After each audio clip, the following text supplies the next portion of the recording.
So for those who are following it in a large pink agenda, it is page 11. Can't be page 11, huh? That's a summary. That's a summary. What's the full submission? Yes, please.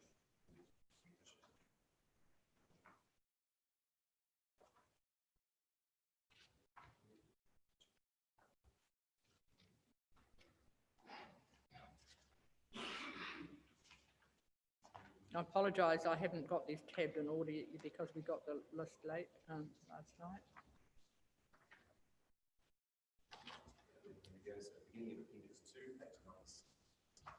Thank you very much.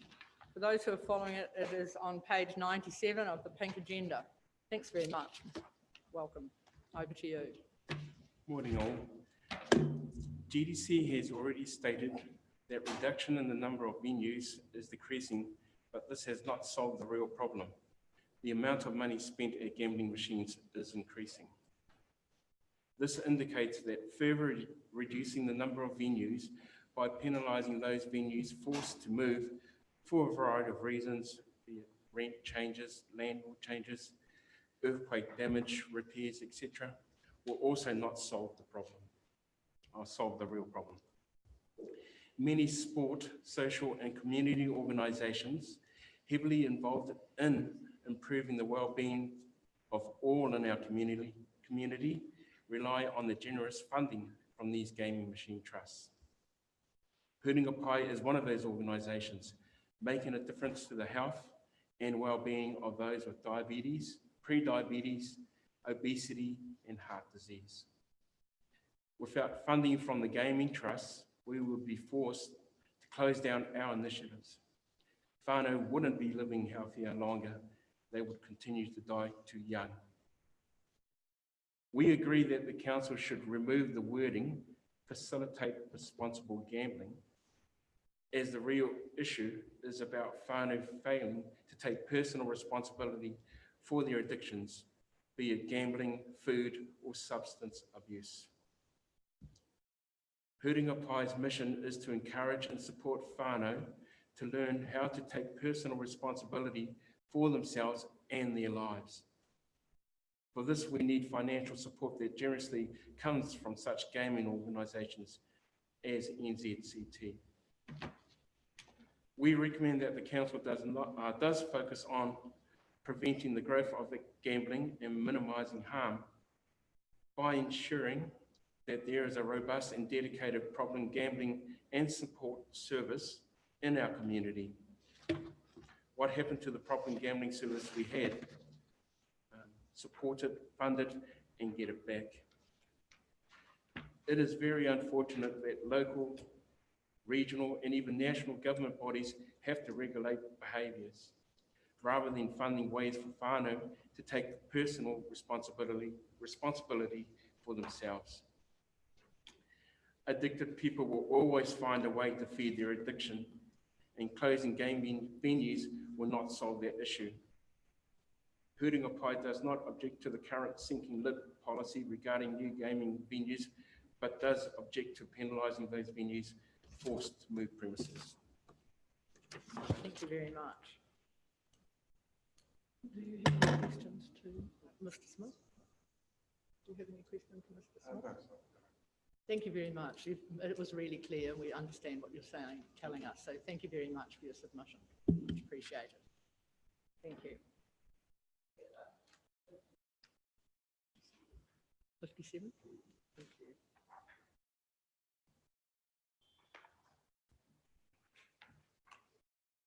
We now welcome Mr. Naramu and Ms. Crawford on behalf of Kapai Kai Tea. And for those following the pink agenda, it is at page 57.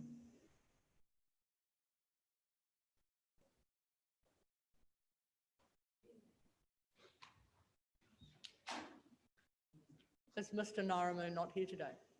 Oh, we'll miss him. We will. Thank you.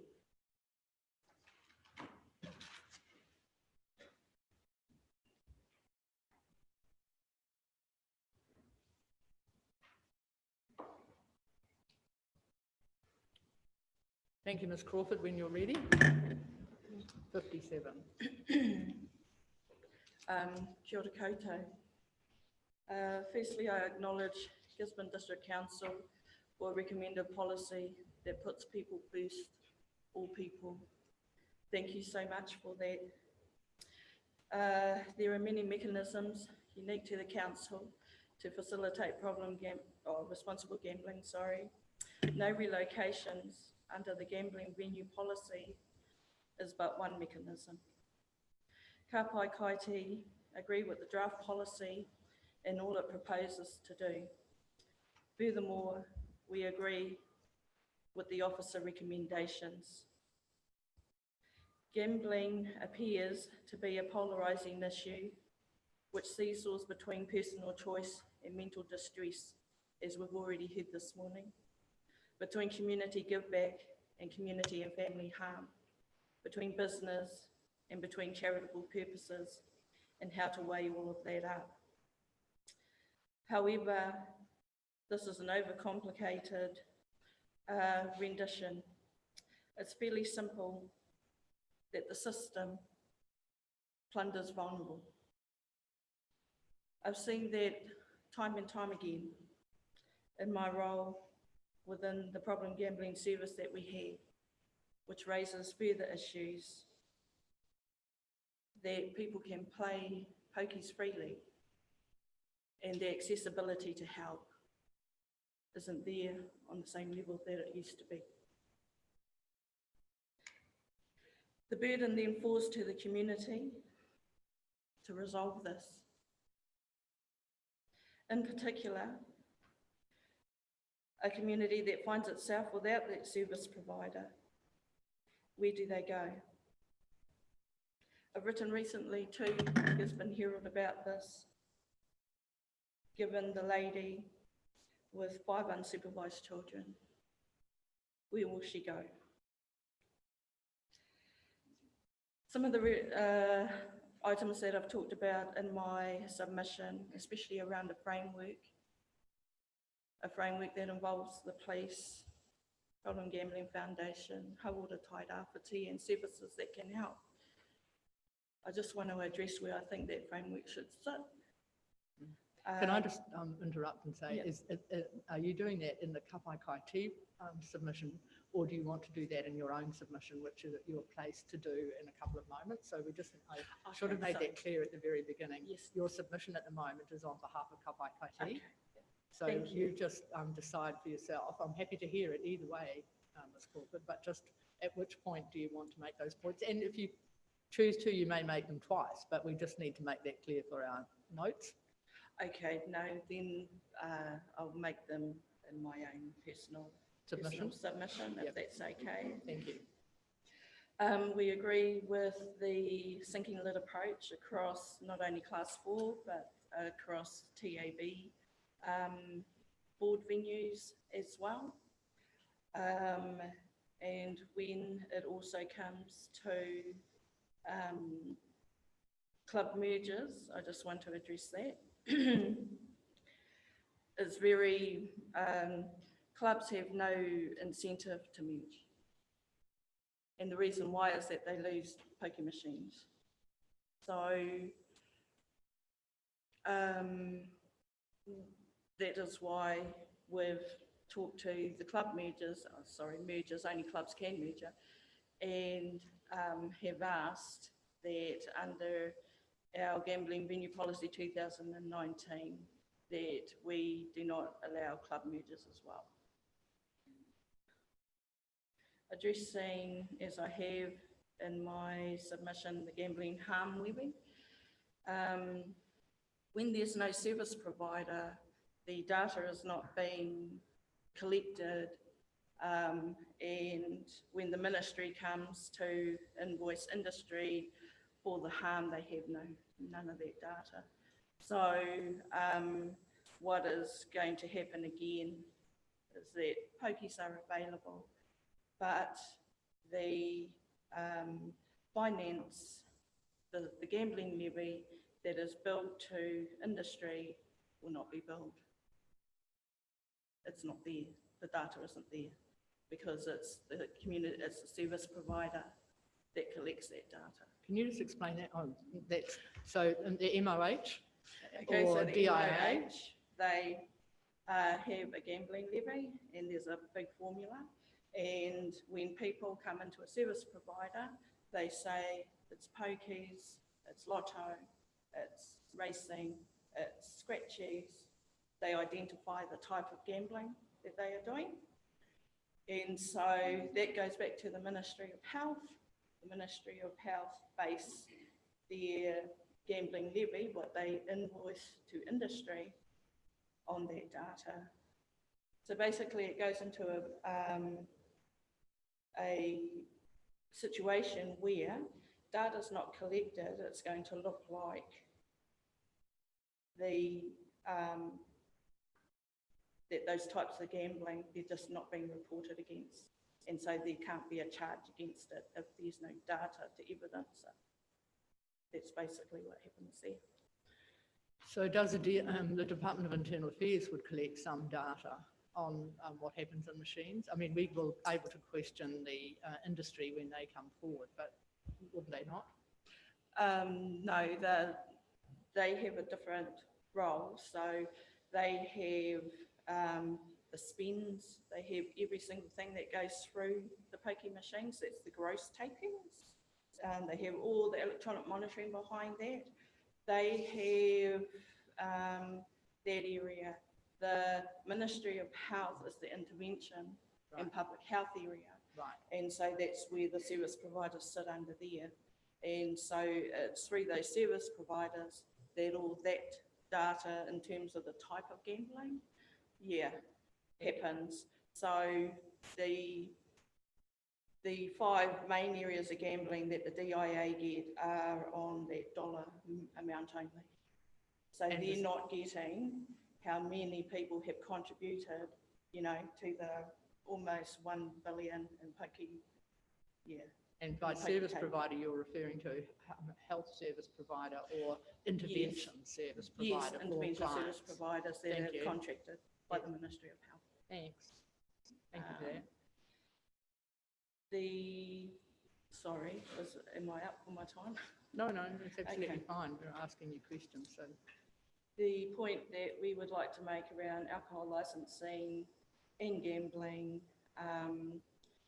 is that when a premise applies to the Gisborne District Council for consent to operate electronic gaming machines, there must be sufficient information to demonstrate the primary activity. So we've had the example of Kaiti Club Hotel that could not demonstrate that, not in terms of the, that was under the Alcohol Sale and Supply of Alcohol Act 2, where they could not demonstrate that their primary activity was not Class 4 gambling.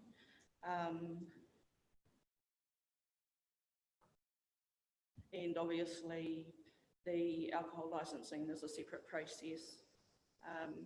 And as part of that, there is an application form where that has to be demonstrated.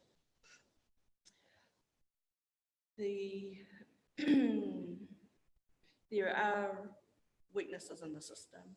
I have sent documents for the information of several people that I've received under Official Information Act, and that's just to say, hey, when we look at the older Aladdins that had $35,000 of pokie machines stolen and gambled back, different prostitution schemes, and then the information that I've given to you, that just demonstrates the weaknesses in the system, sorry, not to you, to the policy analyst, just to say that there are great weaknesses in the system that finds that banking, for instance, when that's not done. Sorry, Ms.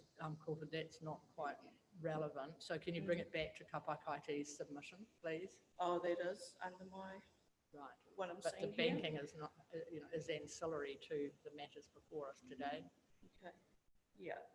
So we'll stick to the $35,000 pokie money stolen and gambled back, and the prostitution schemes.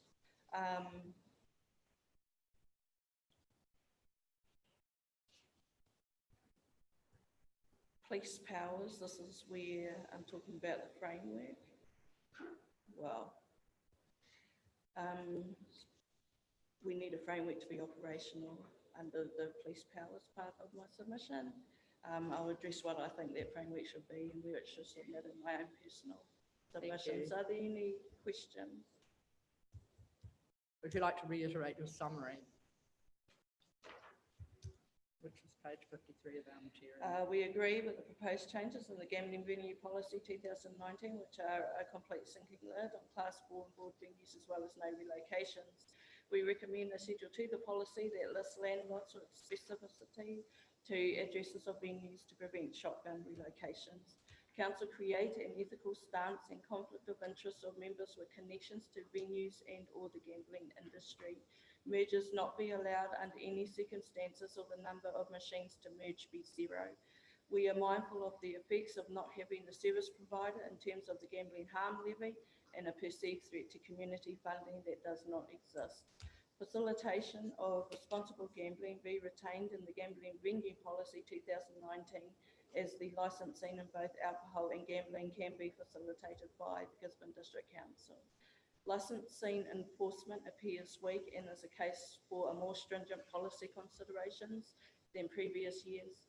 Online gambling is a deregulated environment where Lotto and NZRB are given exemplary rights to operate. The introduction of digital services taxes will create central government takings. Communications with cruise ships that carry gambling machines, devices or services to cease operations until out of New Zealand waters. A framework be implemented by key stakeholders to protect our community from harm. Nō reira, ka pai Kaiti Trust. Thank you. Do you have any questions?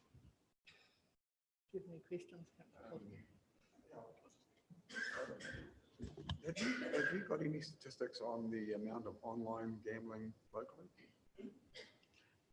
What we have would probably be called anecdotal, and that was under the service provider that now no longer exists. So to give you an example of harm just of one person, on a credit card, in less than 7 days, up to $15,000 on that credit card, had not told other significant people, and had come in once is what we find, because it's crisis that's driving that. And then it's really not until you lose everything, like the lady recently in the paper, 5 children unattended, that's this crisis level. And so there's nowhere now to put that crisis. But yeah, we've been a part of online gambling groups. So these are people, how many would you say in a group? 15 per group.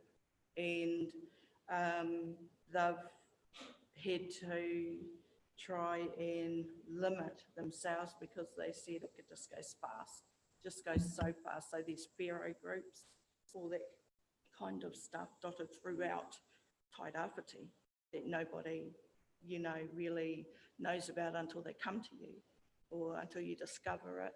And it's just so easy. UCash is through the EFTPOS system, so it can remain unseen. So the person who had spent that on the credit card, they could possibly have other avenues where it won't be picked up.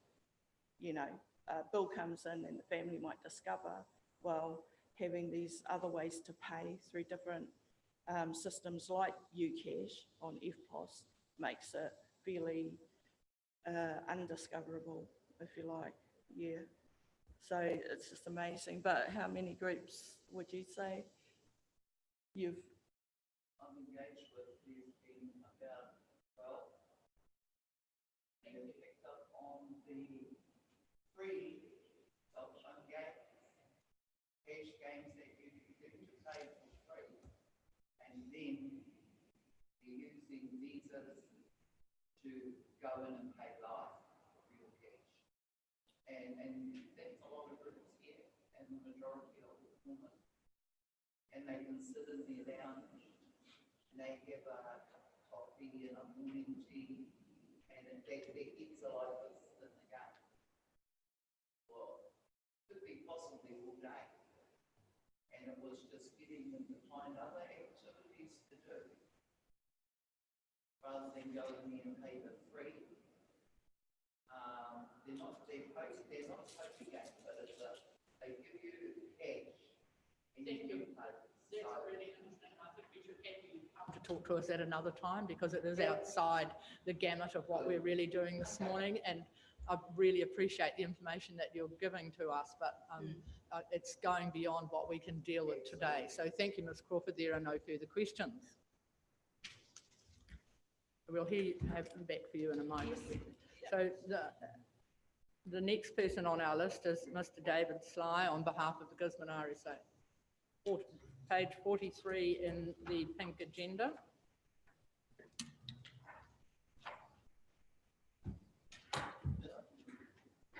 Thank you very much, Mr. Sly. Excuse me, I'm just getting the flu. Quite right. We have read your submission. We've read them all.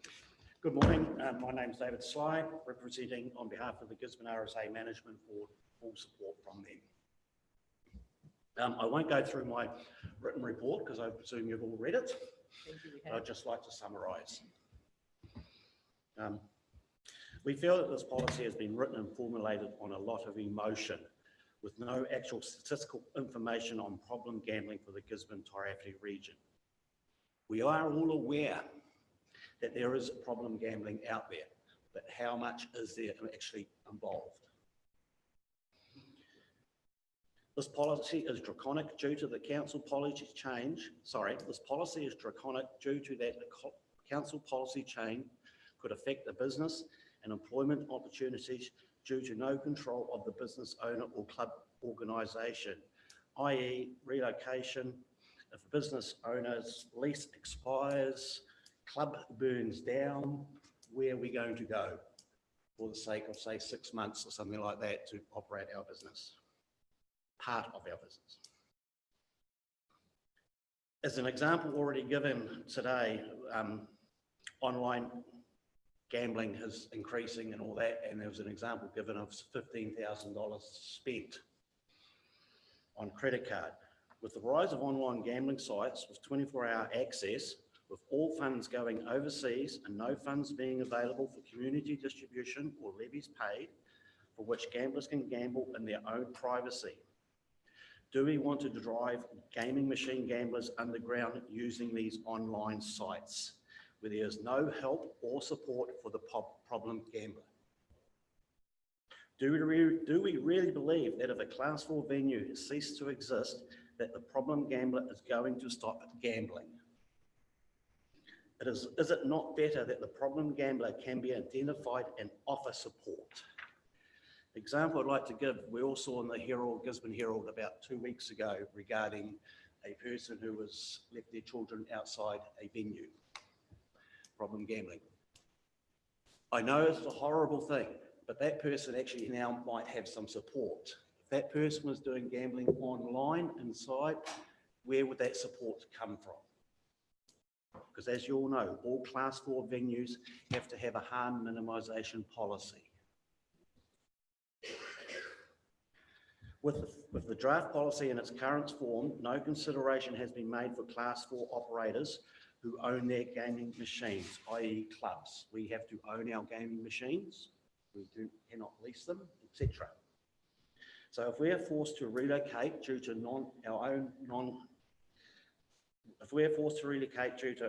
circumstances beyond our control, these machines become worthless and affects our balance sheets. When we come to mergers and think that we're not talking that is going to happen, it is giving options for this community, for clubs to maybe merger, i.e. this is just an example, Gisborne RSA may look at future merging with a bowling club or whatever, not club to club or anything like that. And we would like to have those options available for relocation. We appreciate that council only have to have a policy on gaming machines, but when formulating this policy, council should look at the big picture for all types of gambling. Did you know that in 2017-2018 year, the New Zealand Lotteries Commission, Lotto, spent $40 million alone on advertising, just advertising Lotto. So if we're saying that with gaming machines, where is this, if the gaming machines cease to exist, etc., do you think Lotto is going to stop? And that, but as we're all aware and have seen in the paper recently, etc., like that, the Gisborne Tairāwhiti District Council, etc., they receive grants from the Lotto board. And I also noticed in yesterday's paper that the management staff member saying we could seek funding from New Zealand Community Trust for the Olympic pool. So where's your bets?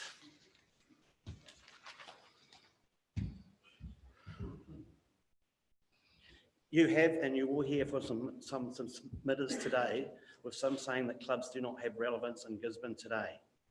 I would like to tell those submitters that try telling the Gisborne RSA does not have relevance.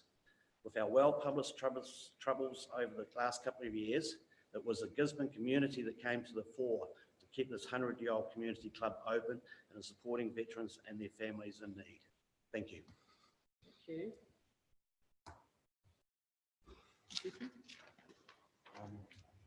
Can I just ask a couple of questions, because the matter of merger of clubs has come up. Can I ask you, how many machines do you have at the RSA in this? We currently have 15. 15. And if there were to be a merger, that would be the minimum number unless the other club had 18, say. And would that not be sufficient club machines to be in any one place at one time? Oh, totally agree. We're not arguing with that. Absolutely agree, but we were looking at, say, maybe, as I say, example, like maybe a bowling club that doesn't have gaming machines. If we merge those two organisations together, whatever, that we can move and your our machines with us. Yeah, I heard that. So that would be 15 machines in one place. Correct. Yeah, it's not increasing machine numbers. Thank you. No further questions? Thanks very much. Thank you for your presentation. Ms. Crawford, can we welcome you back to give your presentation on your own name, please? Thanks. Thanks, Heather.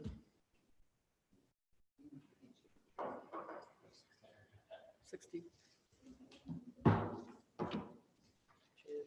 It's page 64 for those who are following in the pink agenda.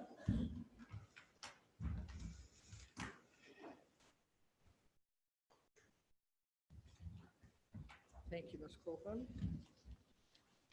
Thank you. So this is my personal submission.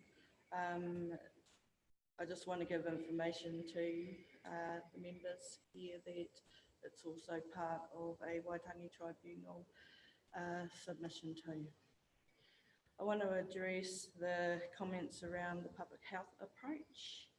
And what I'm saying there is that it's stigma and discrimination to only put the cause of problem gambling at paragraph 2 there, where I say problem gambling is not caused by mental, psychological, moral deficiency within the gambler.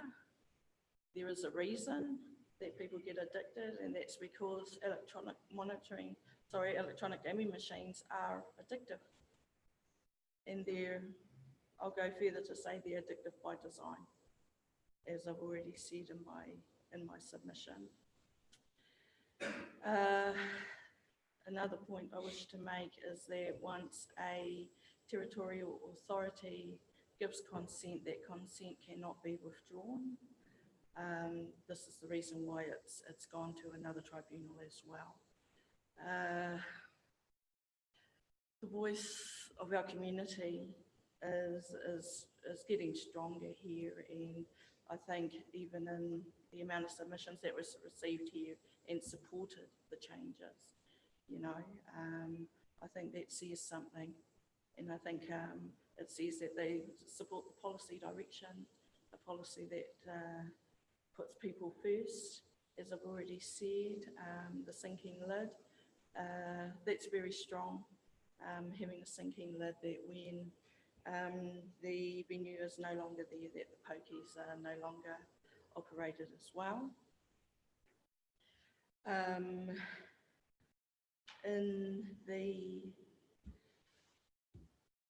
There's been one relocation to my knowledge that has been requested and then withdrawn. So on face value, there is no real reason to have the relocation in there. That relocation was recently with the Kaiti Club Hotel, and that was subsequently withdrawn and received a couple of oppositions as well. I'm not aware if it received support. Waikiwi relocations are very interesting, and this is the principle where it's, if a venue is within 200 metres or so of where it originally was, that it can move without consent. That seems to have been talked about in the High Court decision, Waikiwi. That's why it's called the Waikiwi principle. So there are those mechanisms, and there's also Section 80 of the Local Government Act. I may not have put that in there, but pardon me if I haven't. Club mergers, I've already said, are de-incentivised.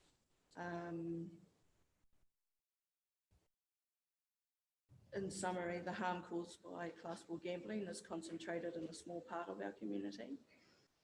And we are still a very small community. Not many people become addicted to pokie gambling, but the harm it does to them is severe. The harm is spread to others in the family, whether that be spouses, partners, children, their extended family. The harm spreads to employers and the wider community, and to their also employees if they are running a business which fails from using the funds on gambling, basically. Money spent on pokies is exported out of the district by the Pokie Trust and the government, depriving local businesses of income. At best, only 40% of gaming machine proceeds will be returned to the district. The other 60% goes elsewhere.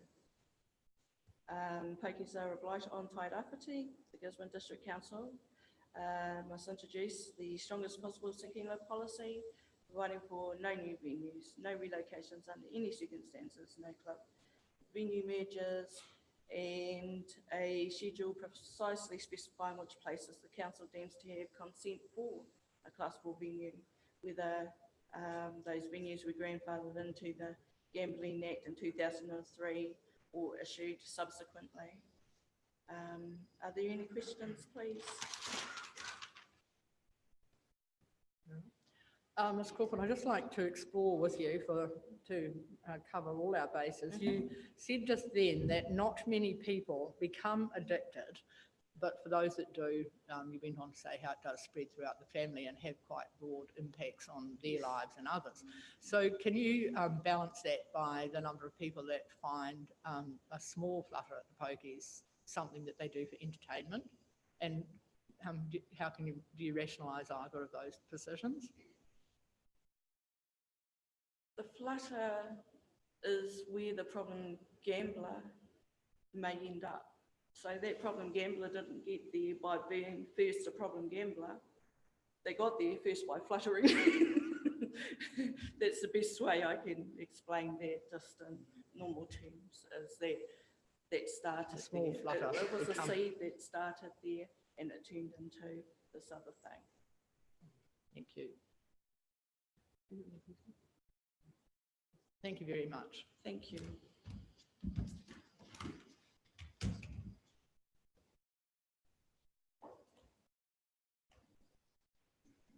I'll just consult with Ms. Conn, who's organised the program. It does say on the tea break that we've had one person not present. And if Mr.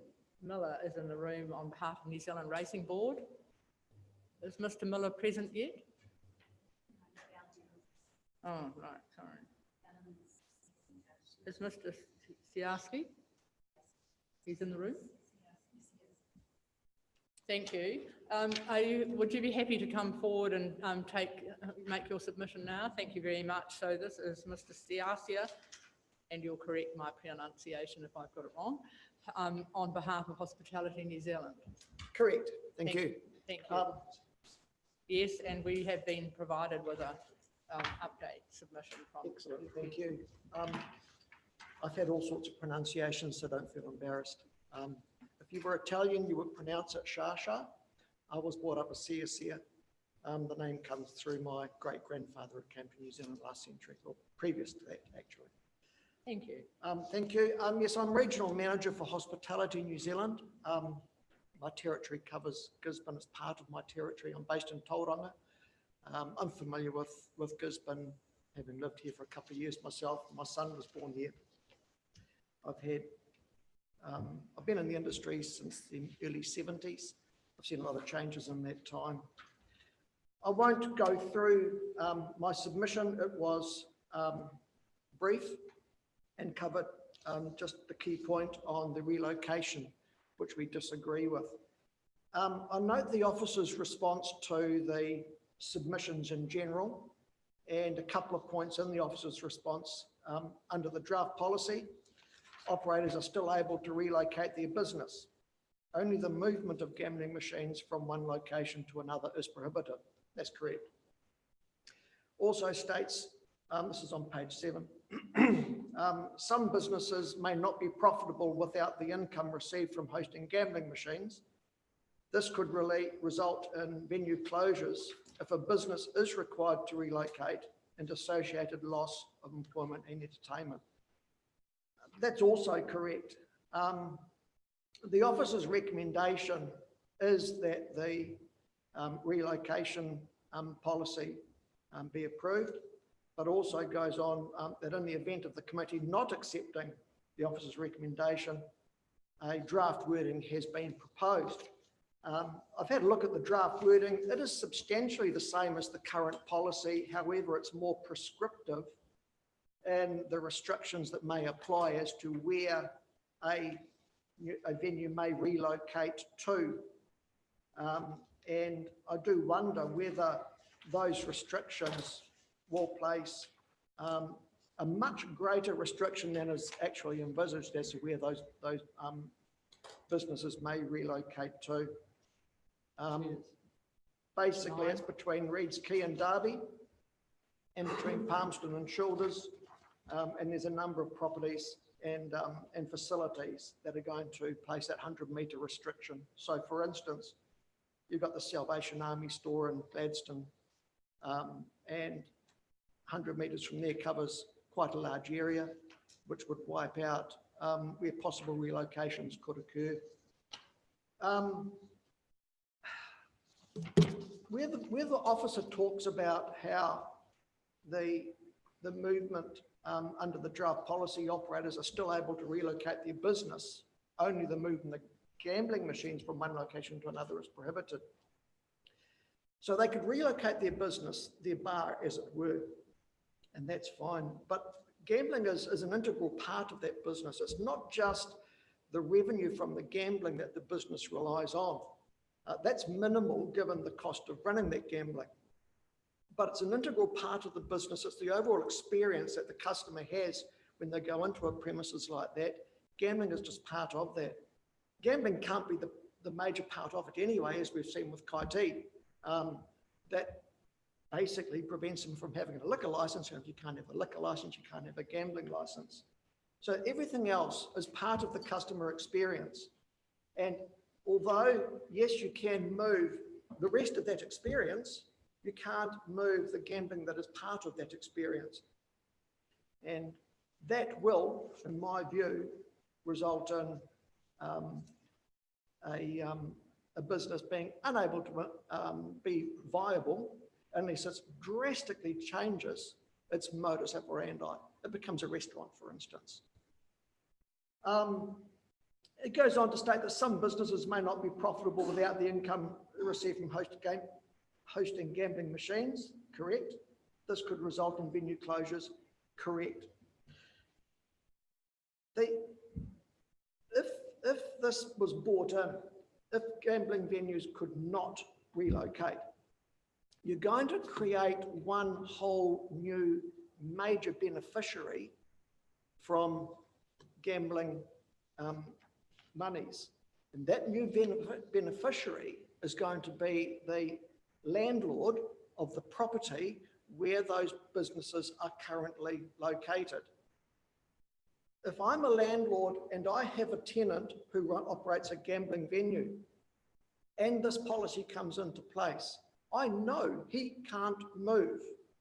I know that if he can't move, he either fails and I get somebody else to try and fill that space, or I just keep charging him a level of rent until it's at that almost tipping point. He's able to continue to trade, but just barely. And as I increase my rent, they find it difficult. They then try and cut back on other costs, and we end up with that slow spiral until it basically fails. That may be what the council wants. I don't know. But what this is likely to achieve, if you don't allow these businesses to relocate, is that these otherwise compliant businesses providing a service to the community, providing funding to the community, these businesses will likely fail. That will result in loss of employment and potentially loss of funding to the community as well. Thank you for your time.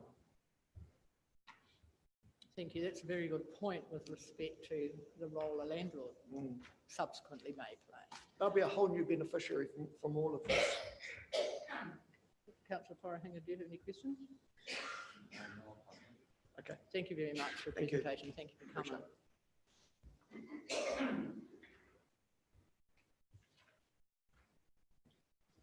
Should we take a break? That gentleman's just. Should we take a break now? Pardon? Yes. Ladies and gentlemen, we'll adjourn for 15 minutes, and I think there'll be tea and coffee there for you, and we'll reconvene at 5 past. Thank you very much. Well, there'll be someone else in the room by then anyway. Says she, hopefully.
the hearing process.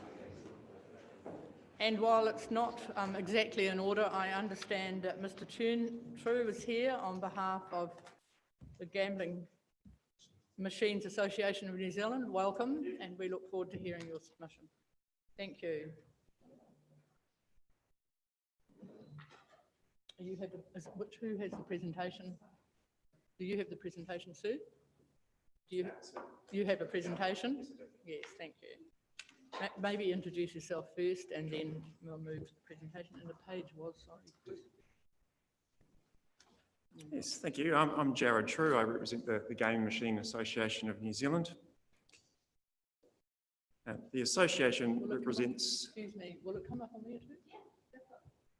No, that screen. Doesn't matter. There we go. We'll turn around.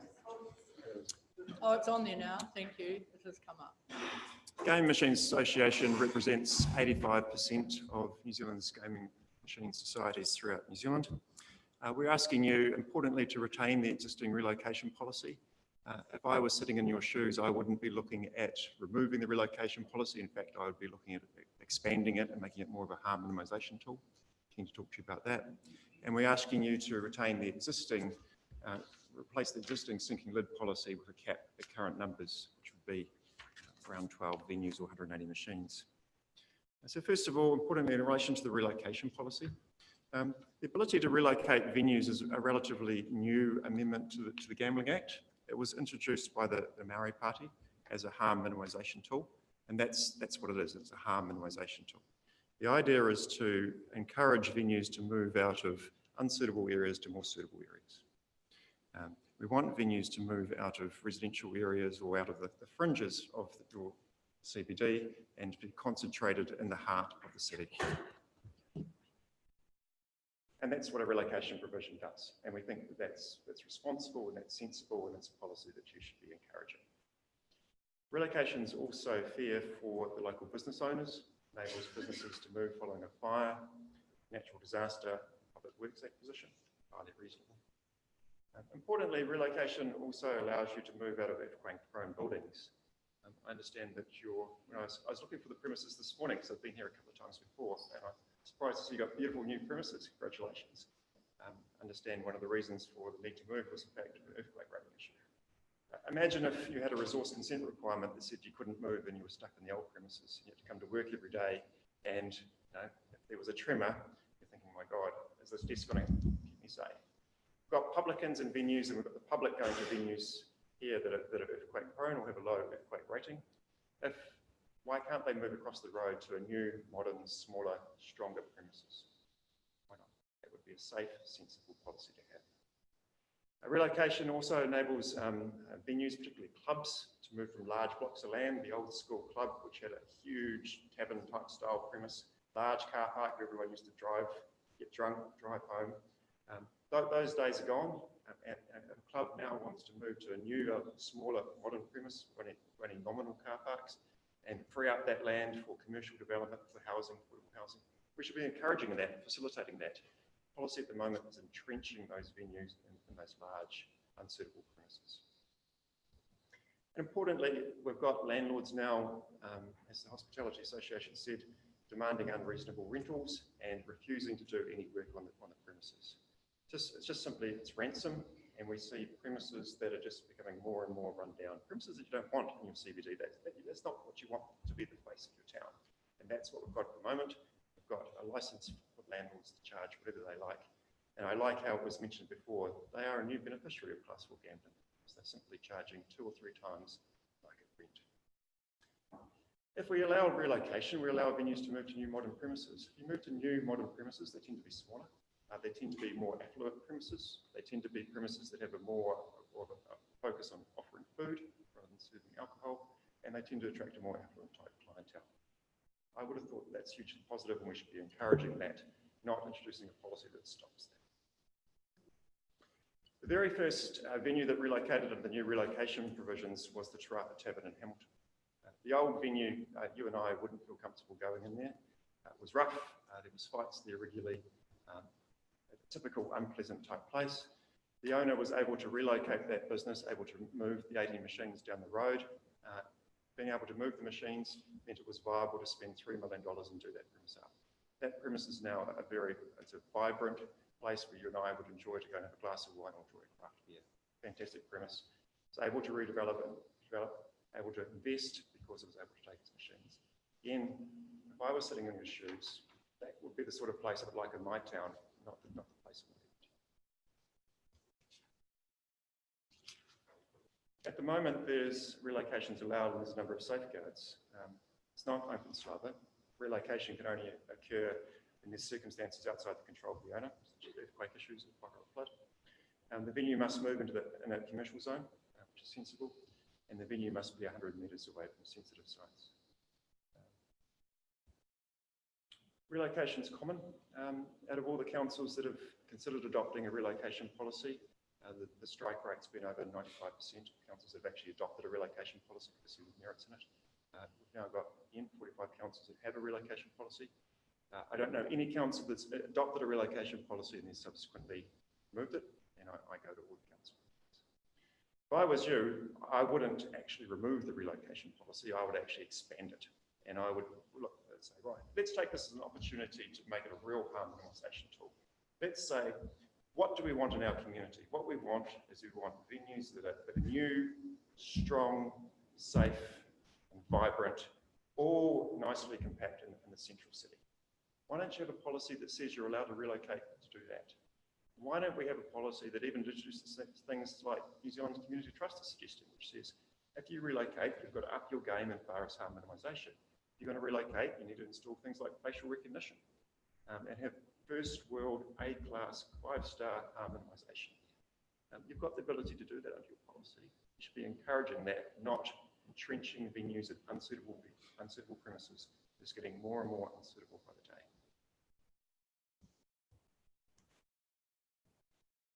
Just in relation to whether you keep the sinking lid, which venue numbers are reducing quite drastically now. We've lost a couple of venues recently. It's time to look at replacing the sinking lid with a cap at current numbers. Given the growth of online gambling, there's the Department of Internal Affairs have just done a cabinet paper which has just been published under the Official Information Act, and the government's really concerned about the growth of online gambling, over $300 million a year. And we've had a look at lotto sales is now 13% of all lotto sales are done online, and that's growing by 20% a year. The TAB, 50%, 56% of its turnover is now through its online app, growing at 20% a year. That's where it's all heading. And your sinking lid with no relocation policy is just accelerating that. In 10 years' time, we'll look back and say, we had gambling in our community and it used to be used as a community fundraising model. And we closed that down. Why did we do that? People are always going to gamble. Everything just slowly moves online, particularly as the community develops and moves, and we have a greater percentage of the population that are now entirely accustomed to buying goods or services online. When was the last time any of you bought a CD? When was the last time any of you went to a video store? When was the last time any of you used the Yellow Pages? Is anyone here not on Facebook? Move to online's real. People have always gambled. Can anyone tell me what the picture in the top left is? Thank you. All you need is 2 coins to gamble. Give people 2 coins in a group and they'll gamble. The top right is one of our gaming venues. Bottom left there is within 5 minutes, if you give me your cell phone, I could have you gambling on your credit card, $500 US a spin. The exact games that we have in our gaming lounges, I can have on your cell phone or on your tablet. We could be playing 5 minutes later. Social media sites such as Facebook, hugely into online gambling, one of the largest sources of revenue stream. So even if you're not sort of hunting out these things, you'll know it'll be starting to pop up on social feed. Online gambling generates absolutely no funds for community groups. Our game machines generate over $4 million a year for community groups. Local mountain bike clubs, the kayak clubs, the schools, riding for disabled, people centres. Huge benefit factors from our machines. We look at our venues and compare them with the online environment. Our venues are public venues. You've got to physically go out and you've got to be in a public environment to gamble. We've got trained, supervised staff that are looking after you, watching you. The maximum bet you can bid on our machines is $2.50 at a time. Maximum prize you can win is $1,000. And you actually need cash in your pocket to play. Compare that to the online environment where you do it in the privacy, comfort of your own home. You can lose your home without leaving it. There's no venue staff there supporting you, checking in on you, offering you a problem gambling pamphlet. Prizes are absolutely unlimited, and it's all done via credit cards.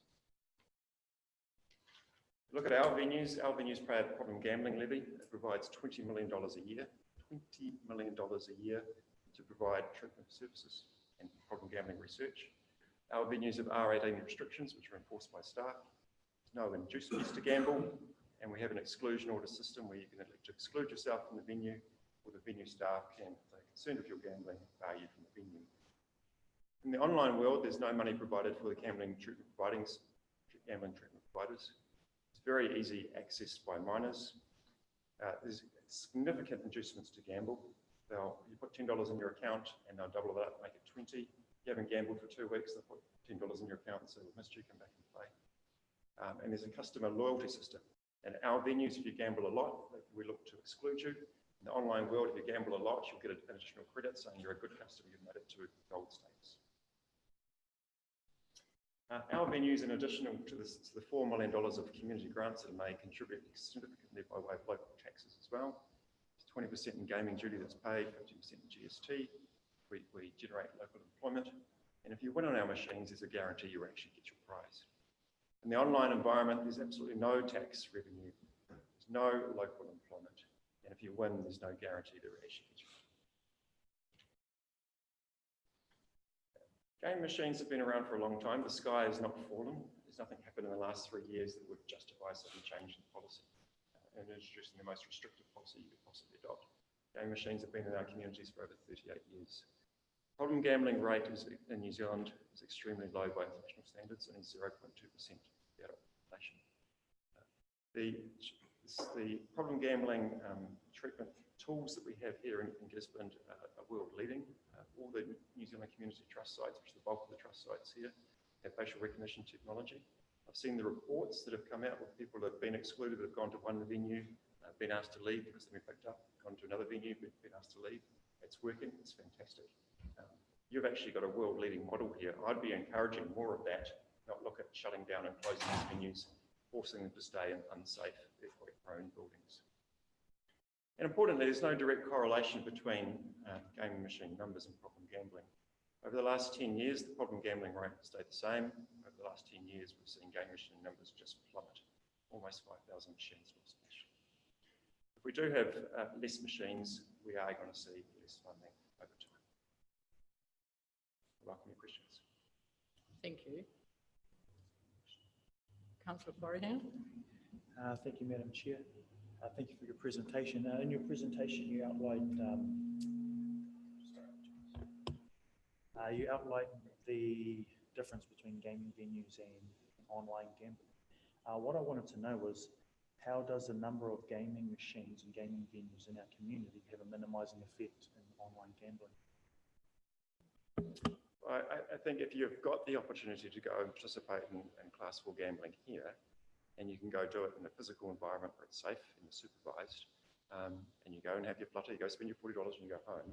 If you can do that, you're less likely then to seek out other forms of gambling, such as online gambling, where you'd start to gamble, spend your $40, then you have a break, and then you get a credit back into your account, and then you start gambling more, and then it's not just simply I've run out of $40, so I've got to stop. It's on my credit card, so I'll just keep on going a little bit more, a little bit more, a little bit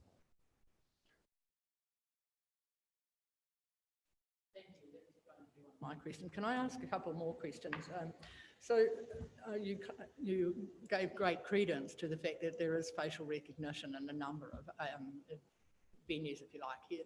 So when a person is asked to removed and then maybe removed from a second venue because there is facial, what help is available to that individual? Or are they just chased off until such time as they go in somewhere where there's no facial recognition? Yeah, so the way it normally works is a person will identify and seek help for problem gambling. They'll ring the 0800 number, seek help. And as part of that, they'll get counselling services and look to exclude themselves. Then they entered into the facial recognition database and physically prevented from going to the venues. So if they do relapse, there's an instant stop. And as part of the facial recognition system, an alert goes back to the counsellor to say, this person attempted to enter into the venue today. Perhaps you might want to contact them and follow up the treatment, which I think is absolutely fantastic. And I mean, it's a question I had later for the Problem Gambling Foundation when they present, but as someone involved in the industry, are you aware of what services are available for people who may seek counselling in Gisborne at the moment? Yeah, I understand the services aren't as fantastic as they could be. And it's not because of lack of funding. It's probably because of lack of demand. There's $20 million a year that gets paid. That sum just gets adjusted, just depending on how much money is needed. And the Ministry of Health allocates those resources based on demand. I'd be fully supportive of a full-time counselling service here, absolutely. That's really a question for the Ministry of Health. It's not something that the industry would be into. But of course, even if you don't have a dedicated service here there's a whole lot of national services that are available. But the 0800 gambling helpline number is fantastic. The service support is provided by that. There's also tech support. There's also email support. So there's other services that can be provided. But yeah, if you don't currently have a full-time service here, which I understand is the case, I'd join you in advocating for one, absolutely. Thank you. And just one further question. You did say that you didn't believe there was any change in gambling in this district in the last 3 years. Have you taken any feedback from the community, the public, who have substantially responded to this policy development with a different view to what some of the venue operators have? I think I'll use the word blessed. Blessed to have a very strong local advocate here. Like Liz just does a fantastic job. She is a real person with mana and strength. And when it comes to rallying the troops and making a really good, strong argument, she does a fantastic job. I just question whether being able to rally a whole lot of people, make a whole lot of noise, represents the entire majority, or whether there's in fact a silent majority out there that will be saying, hey, look, Hub wants to move across the road to a smaller, newer, modern place where I can go to, and if there's an earthquake, I'm going to be safe. Why not allow that? So do we take from your presentation that it's primarily the relocation aspect that you are most challenged by? If I was sitting in your shoes and I was living in your community, absolutely that would be what I'd be focusing on. Because we're not talking about more gambling, we're just talking about making the existing gambling that provides community funding, put it in a safer, smaller, modern, more attractive offering. And I would have thought that's what a council want, not prohibit. I think we can't argue with your point about earthquake strengthening in our own building. Oh, imagine sitting there across the road and we had a shakedown. I was in Napier 3 years back, doing exactly a presentation like this, and we had this big jolt, and everyone, oh my God. Imagine sitting there working, you had to go and work in this place because you work at the bar, and that feeds your family, and you look, and that's your income, and you've got to go to a premise like that and just worry about it shaking. Whereas you could go next door to a brand new steel, concrete, modern premise. There are health and safety issues around employees in those kind of environments anyway, aren't there? Well, Okay, did you have any questions, Mr. Foster? Councillor Foster? Have you said in your submission about the benefit of clustering of venues in a CBD environment? Have you and you've obviously witnessed those scenarios happening in other different regions? Have you seen any downside to the clustering of events of different venues in an area? The argument that my opponents will make is what we want venues to be as far away from residential areas as possible. So if you have them scattered around like this, then you get people that come from different places. If you have them all in a concentration, that means that people have got to travel a further distance and actually make an effort to go. So the further away from residential areas and having them in a small concentrated area, the logic is that's better. There's probably some merit in that.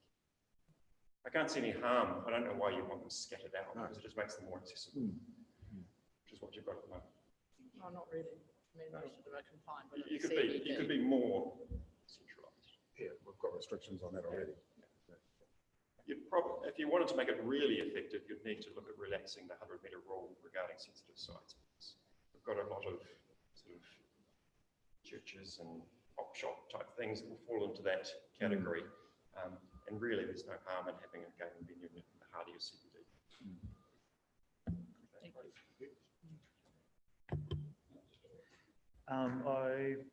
I was interested in what you were saying in regards to minimising harm in a relocation.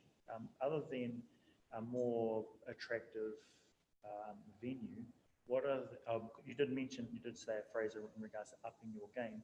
Other than a more attractive, kind of nicer venue, what do you, and we've already heard that facial recognition is something that's already implemented in Gisborne. So other than those things, what are the other things that organisations can do in order to up their game in regards to minimising gambling harm? Yeah, what we do already in relation to harm minimisation, sometimes I go along to councils and I can speak for 20 minutes non-stop just telling you everything we already do, because over the last 10, 15 years, every idea that's been thrown forward to reduce harm minimisation, right down to putting clocks on machines, making the machine lock up every 30 minutes and tell you how long you've been on there. Everything you could possibly think of to reduce harm is in fact already there. But facial recognition is... So, sorry, I meant to ask the questions and you made the statement of upping the game. Yeah. So like, I'm aware where the standard is now. Yeah. I'm interested in regards to your comments about it. I think facial recognition is the next step. It's a huge investment by societies, and good on New Zealand Community Trust for making that investment. But that is a real game changer,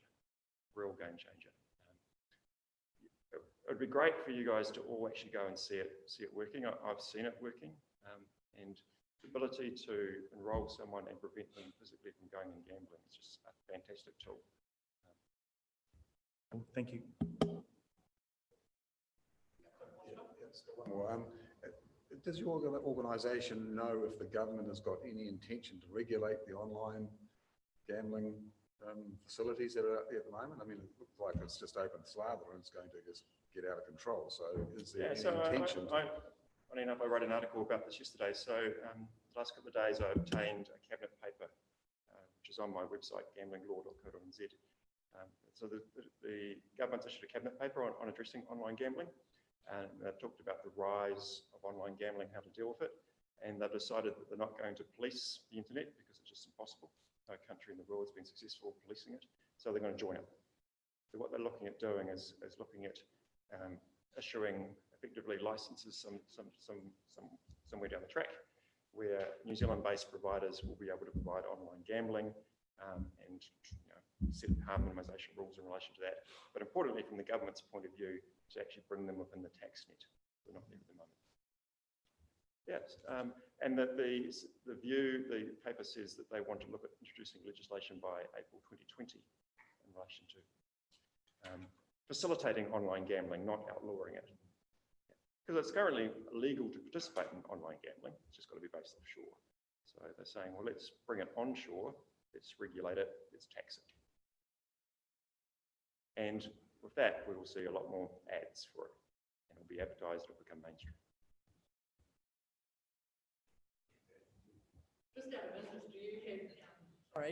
Just out of interest, do you have any idea how much of the 20 million that is deducted for and set aside for treatment is actually utilised?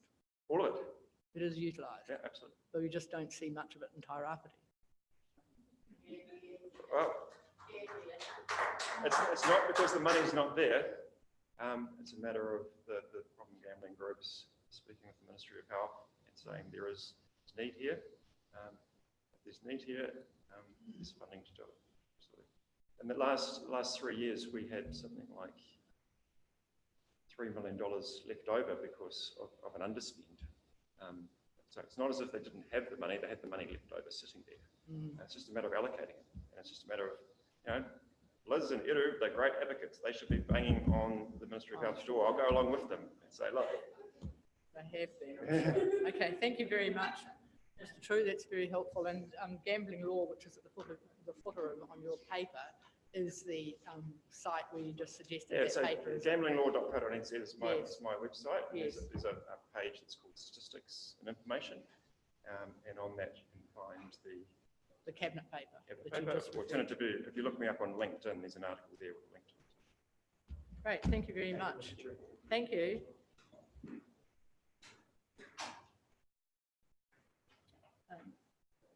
Is Mr. Miller in the room now, please? Welcome. Thank you, Mr. Miller. 45.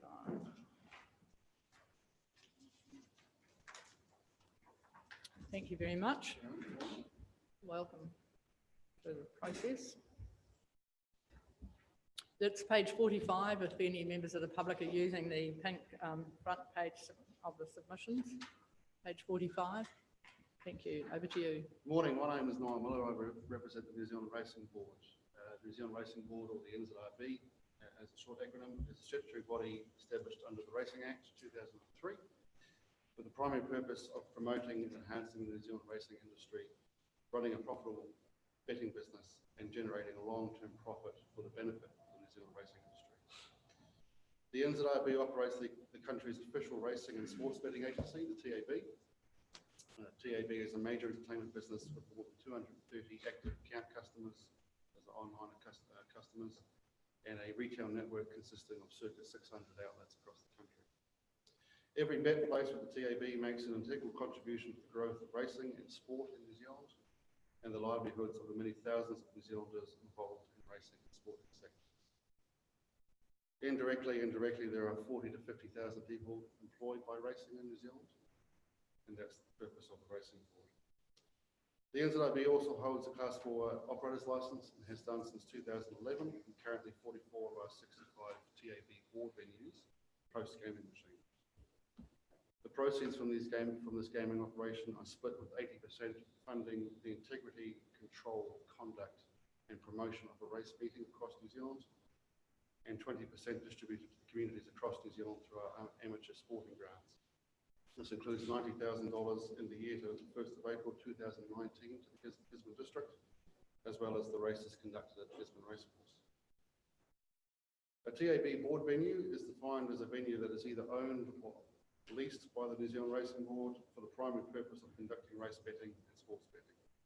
The New Zealand Racing Board currently has one TAB operating in Gisborne, located at 43 Peel Street. The proposed sinking lid policy for TAB board venues is an extremely restrictive approach that a council can adopt, and it is submitted that such an approach is simply not justifiable in the current operating environment, high regulations, and existing safeguards that board venues have. It is submitted the proposed sinking lid policy to be replaced with a retention of the current cap to board venues in the district. The New Zealand Racing Board takes its statutory responsibilities under both the Racing Act and the Gambling Act to minimise problem gambling extremely seriously. The New Zealand Racing Board conducts its business activities with integrity and is committed to providing a safe and enjoyable entertainment environment for customers to bet and gamble responsibly. A TAB board venue will provide the safest, most controlled environment to participate in gambling activities. The Racing Board has a dedicated responsible gambling coordination team that is available to support both staff and customers with information on harm prevention and minimisation. We also have, as part of the self-exclusion offers available, we also have set your limits processes that are available. All TAB board venue staff receive specialised harm minimisation training, and we are committed to providing expert, comprehensive harm minimisation training based on the latest research from around the world to enable considerable experience in dealing with problem gambling. The TAB board venues do not hold liquor licences and they do not serve alcohol. All automatic teller machines are excluded in a TAB board venue under the Racing Act 2003.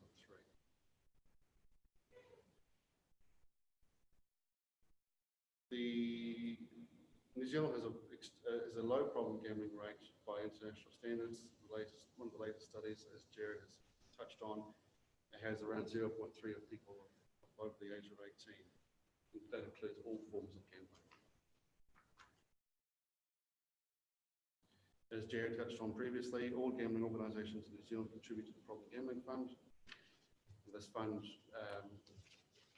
is available for the Ministry of Health to distribute across the country. Perhaps it is time for the district to segment are just getting its fair share. Gambling numbers are in natural decline and have declined by over 10,000 in the last 15 years since the introduction of both acts.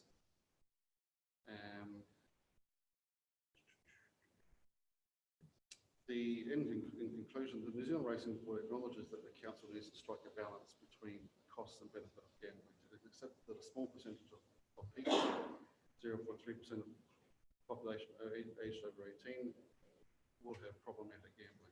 It must, however, be remembered that gambling is a lawful entertainment activity in New Zealand, and individuals remain free to make their own decisions on how they spend their money on lawful entertainment options that are available. And for the vast majority of people, casual expenditure on gambling as a form of entertainment that they can participate and enjoy in without the risk of harm being caused. Regulations and harmonisation measures in place have never been higher. And in this light, the Racing Board requests that a retention of both the current cap on gambling venues and TAB board venues is retained.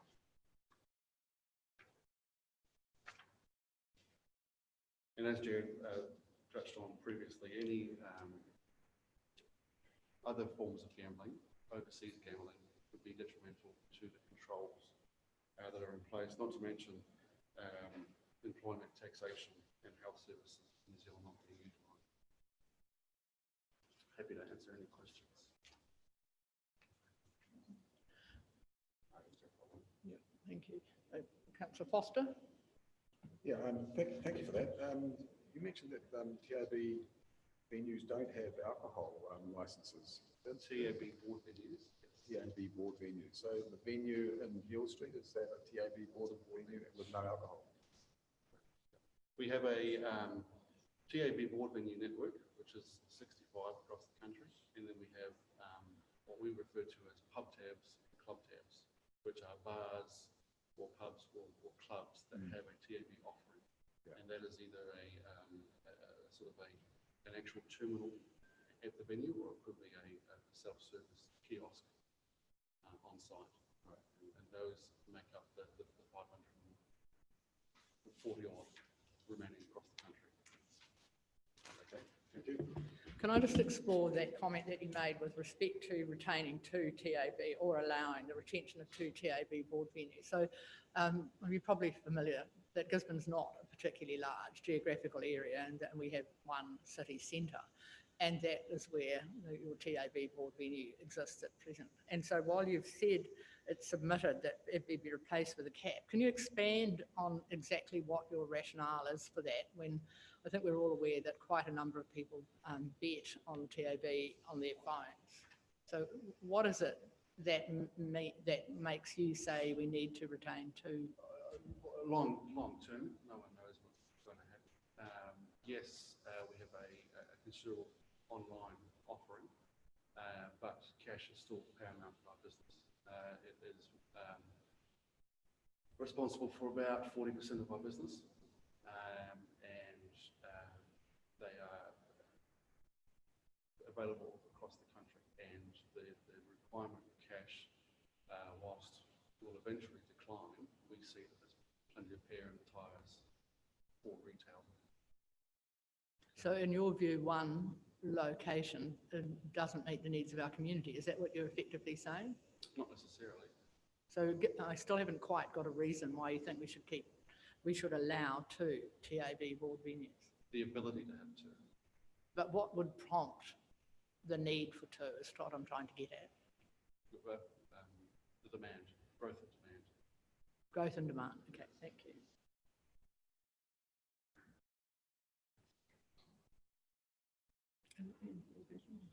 Thank you very much for your presentation, and thank you for coming.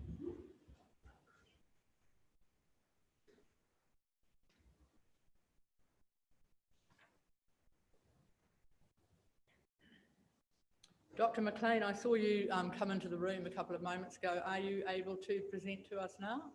Thank you very much.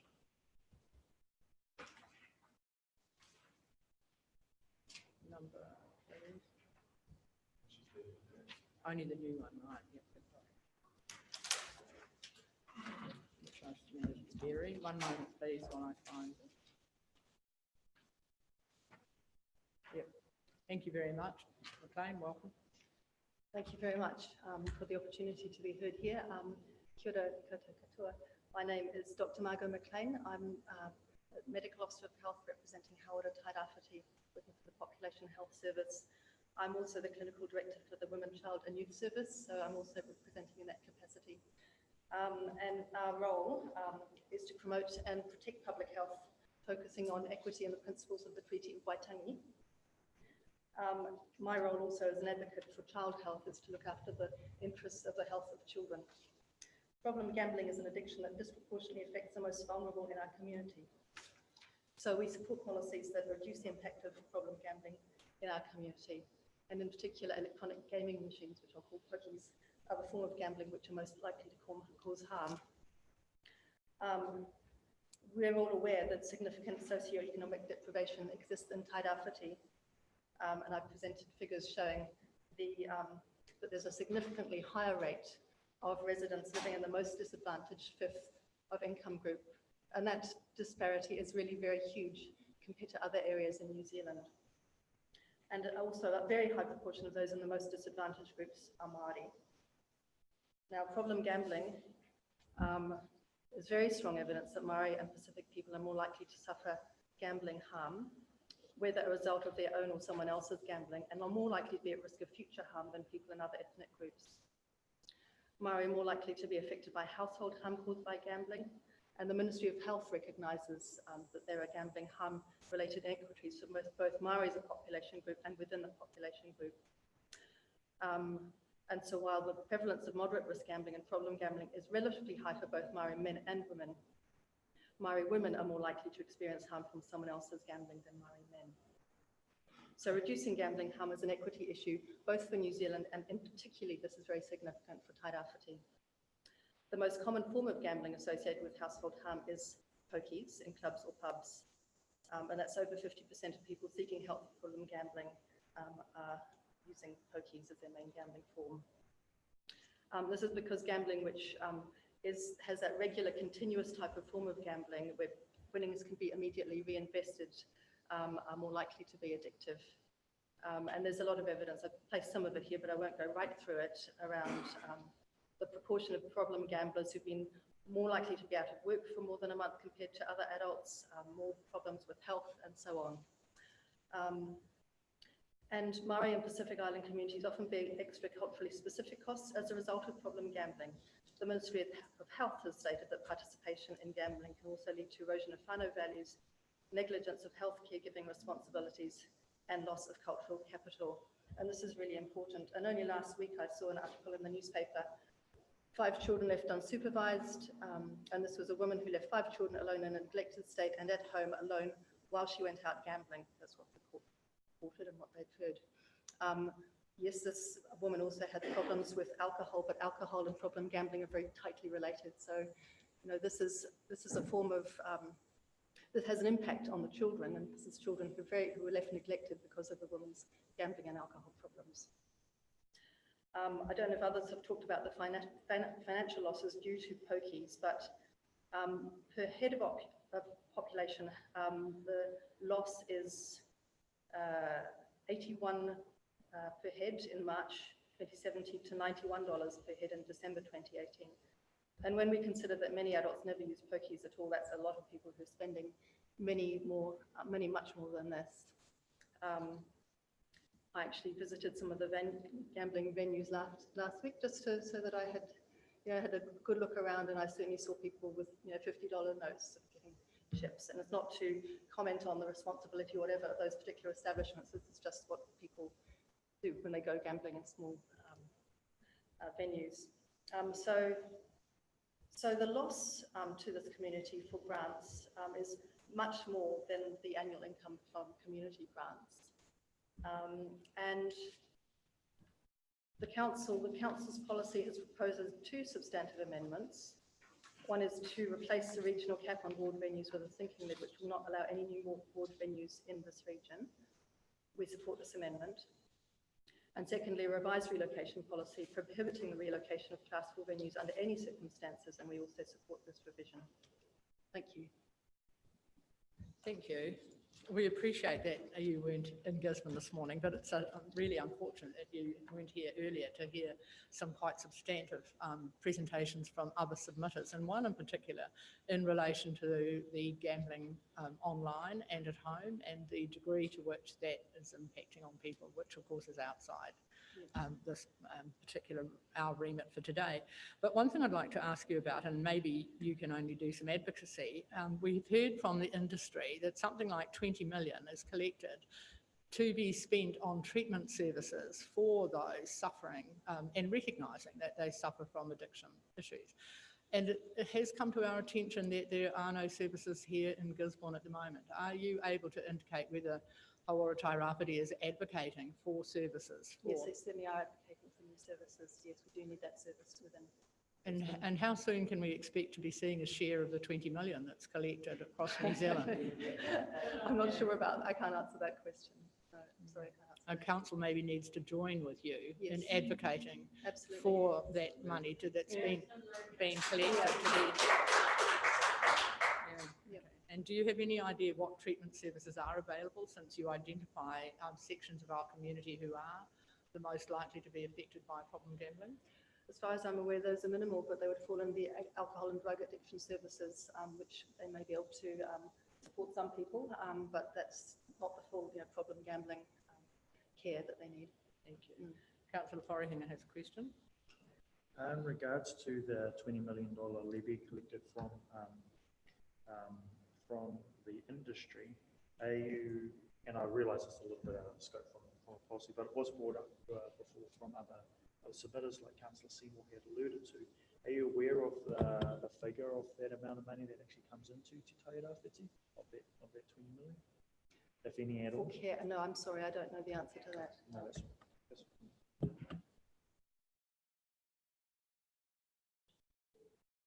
I think to be fair,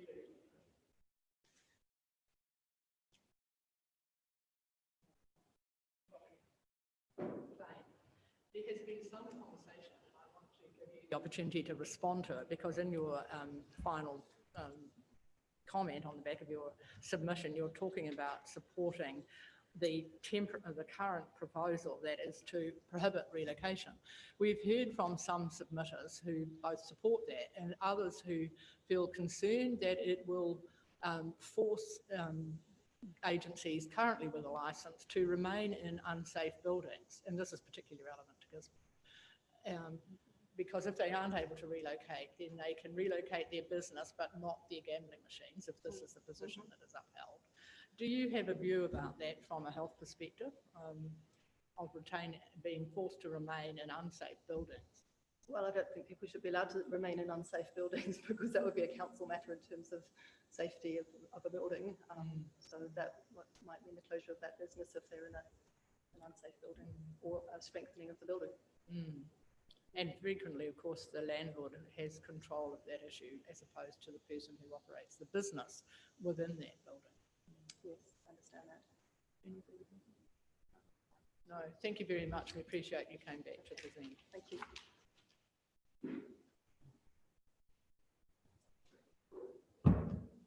Is Mr. McLaren in the room?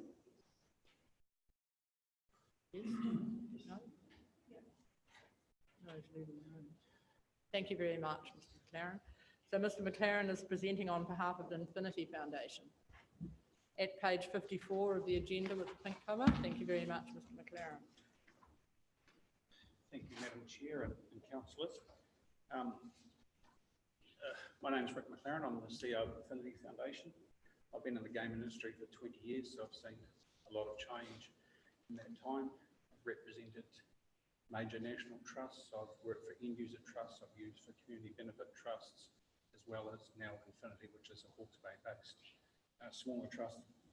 So I'd like to think that I bring a balanced perspective, and of course I've got also the New Zealand Racing Board as well. I ran that game for a period. I'm really here because it's an opportunity for us to have a voice. All I ever hear from Gisborne is articles ranting about the evils of gaming in Gisborne, and a lot of non-factual based statements that are made and opinions. So we can't get the media to print any good news stories despite everything that we do. So it's a constant struggle. So I always speak at every council hearing where we have a venue in order to give some sort of balanced position. It's fair to say that we're only a minor player. We only have one venue here and we return just under $70,000 to this community through the Rivers Restaurant and Bar in Gisborne. But the two issues I'd like to address, as I covered on the submission, is that you know, there's now 45 councils with a relocation policy. Never seen one removed. There's often issues where it isn't actually wide enough. It makes a balanced business sense, and there's a lot of valid reasons which have been discussed by other submitters prior to me speaking. But probably more today, I just mentioned in the respect of the survivability of our industry. When Peter Dunn was the minister, we were essentially in crisis. I mean, I was here when we had 25,000 game machines, 14,000 mark, so our industry has changed substantially in that time, and we're fighting for survival. So I've suggested in our submission that rather than having the sinking lid, which is rarer these days, that we move to a cap of what's there. There has been no evidence, even in growth of game machine numbers and growth in problem gamblers. Our societies are heavily burdened with their obligations, and we, like NZCT, the other provider in Gisborne, have facial recognition technology at our venue. But fortunately, we have Spud and Alyssa, who are the most vociferous protectors of their customers anyhow. So it's kind of a moot point from there. But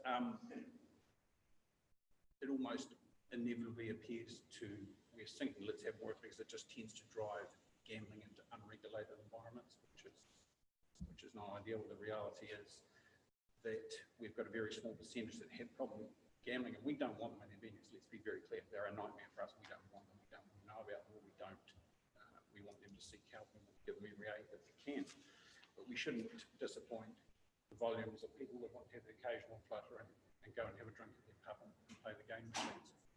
And then the other thing that takes up a fair bit of my time every month is I actually spend a lot of time on the phone with Gisborne organisations, because we're the wee guy to help them to survive. So in that we're not contributing a large amount, we try and use that as part of conversation with those community groups that we deal with. So I'm often speaking to people from Gisborne organisations about how we can give them, it's not a lot, but it's something to help them survive. And a lot of them aren't going to be here without our support. So even if Infinity's not here and we don't have a venue and it's sinking lid, it's their survival is important. So I'm looking for an overall balance. We want to act responsibly. We don't want problem gamblers. We want to provide the entertainment factor that people want that, and then we want to return those monies to worthwhile groups. And the number one thing I hear from my applicants all the time is, you know, we just need more money, and we're having trouble accessing funds. That's probably it in essence. But happy to take any questions that might give balance to talking. We appreciate you travelling to present today. Do you have a question? No. No further questions. Thank you very much. Thank you very much. Thank you. Mr. Eru Loesch. Thank you. From the Problem Gambling Foundation. 68. Page 68 of the pink covered agenda. Thank you.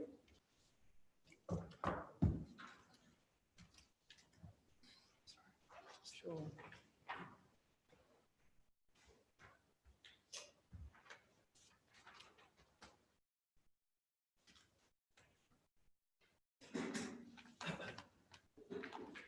Kia ora tātou katoa. Ko te tahi e mihi atu ki a koutou kaunihira, e toru no reira ki a koutou ngā mihi atu. Uri noa e mihi atu ki ngā iwi hapu marae o tēnei rohe, reira ki a rātou ngā mihi atu ki a koutou. It's a pleasure and an honour to be able to sit here and speak to this group, and thank you three for stepping into this role. And the great work that led up to this, I really have to take my hat off to Chris and all involved in relation to the work being done in preparation for this week. So to everyone, thank you very much to getting us to this space. I think certainly listening to some of the key messages that have come through from the earlier speakers, and I do thank everyone that has spoken. Obviously, we sit on some aspects on the fence together, and other areas with the leg more so leaning on one side than the other. But I think some of the key things that I've picked up are concerns around the potential of a risk and reduction of funding, community funding going out. And certainly by what we see in the data in relation to, albeit there has been a reduction in the number of Class 4 venues and pubs and clubs throughout New Zealand since the Act came in. And there's obviously been good reason for that, whether that be lack of financial capability, lack of compliance in relation to the legislation, any number of reasons. And also the great strength of some councils to have sinking lids and other policy options within their existing policies for each. The result has been certainly over the last 4 years that regardless of the lowering venue numbers and electronic gambling machine numbers, or otherwise known as pokies, there's been an increase in spend or losses for communities over the last 4 years. So there is some concern, obviously, around with the loss of money in each of our community members' pockets is harm. And our real concern is around the harm from gambling, not to get rid of pokies ultimately. And how do we address that as community members? How do we address that as council and the positions that you're in? So certainly at risk of community funding, given that there has been an increase in spending community funding throughout the country over the last 4 years, I don't think that's at risk. And given that there is legislation already in place that a minimum of 40% via Class 4 gambling, in particular within the pubs, not so much the clubs, as they get to retain these, compared to in the pubs, the societies have to distribute. That fear shouldn't be a concern for recipients of community funding. And I do know that there's some great work out there from the recipients, and rightly so. If we're applying for that money, we don't have any concerns with that. There's some really good things happening in our communities. I think some of the other concerns too are around the relocation and what that means.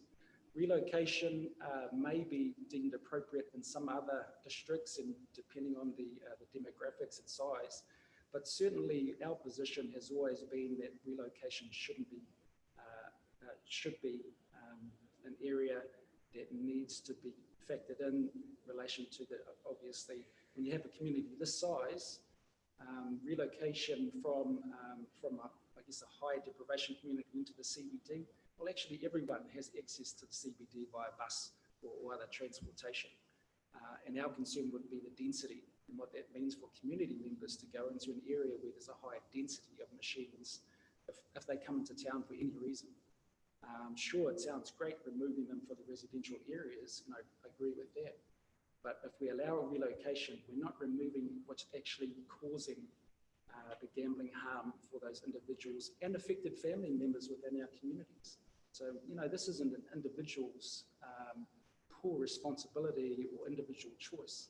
We're talking about a machine that was designed to make people more money. And with that is the addictive natures and design behind it. So our concerns are really about to include a relocation of any nature that it really undermines the strength of the sinking lid. So how can you reduce numbers if you allow on the side relocation? And I hear concerns around potential risk of rents being put up by building owners and so forth. Yes, but certainly if I owned a building, I would not want to push my tenant or leasing out because I've raised the rent so much that now there's no one in the building. So I certainly hear from the earlier submitters around concerns around that, but I've never seen any evidence of that. I think if anything, once there is some evidence and it shows some strength in the data, but at this stage, I've seen nothing. So I can't provide anything than what I know. If I was a business owner, I would not do that. I would look after my tenant or leasee. So coming back to your policy recommendations, they are outstanding. And I've been to a lot of submission hearings around the country. I've worked for the Problem Gambling Foundation now for 11 years. And prior to that, I was in the police for 16 years. So, and certainly one of the reasons why I left the police is because there wasn't enough proactive work being done looking at addressing the drivers of crime in the police. At that stage, there was a little bit of growth within responsiveness to Māori, But unfortunately, that wasn't spreading and supported well enough in the area that I policed in. So I left and ended up working in the sector that I am working in, where some public health and some strength approaches could be done to really uplift and strengthen communities and policymakers and decision makers within communities. Because ultimately, we can wrap around as many supportive reactive services to address the harms being in our communities. And we do need the clinical support, and whether it be alcohol, drugs, mental health, and every other factor, coexisting problems that exist in communities. And there are many, and we need that.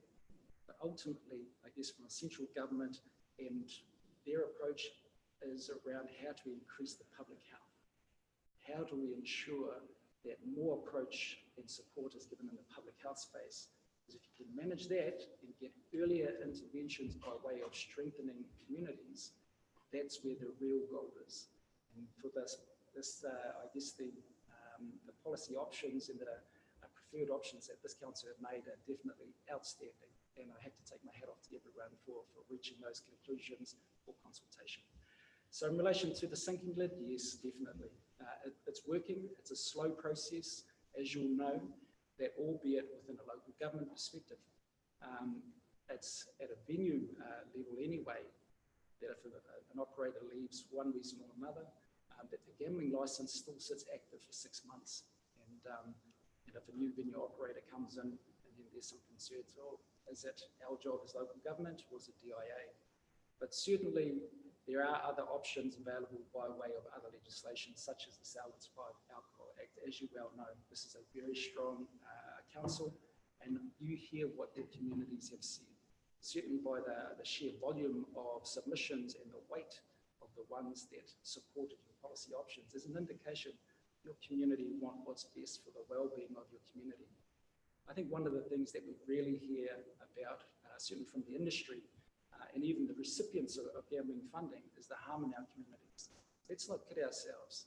The harm is significant, more significant than those who put their hand up at crisis stage and ask for gambling support because of the issues that are going for them, or someone else in their family who's the gambler and they're affected by that other person's gambling harm. It's much bigger than what you see. Why is that? Because gambling harm is such a hidden addiction. It's not obvious, whereas you'll see whether it be alcohol use, drug use, a lot of other addictions, you can see it. It's obvious and it's less stigmatized. But when you're talking about gambling harm, we're talking about people that have lied to their own family members, their own partners, to their own children, parents, and so forth, to get money. And there in itself is why it's difficult for people to actually ask for help until they've got nothing left. What I know of is I know of domestic violence. I've seen it while I was policing. I know it from the conversations that I've had with our counsellors or our clinicians, talking about some of the issues that go on. I've seen the research the Ministry of Health funded, and it was released on gambling and family violence in 2017. But I'm also aware too that the police have got zero data in relation to the number of people that have experienced gambling harm and have been subsequent to a family harm episode.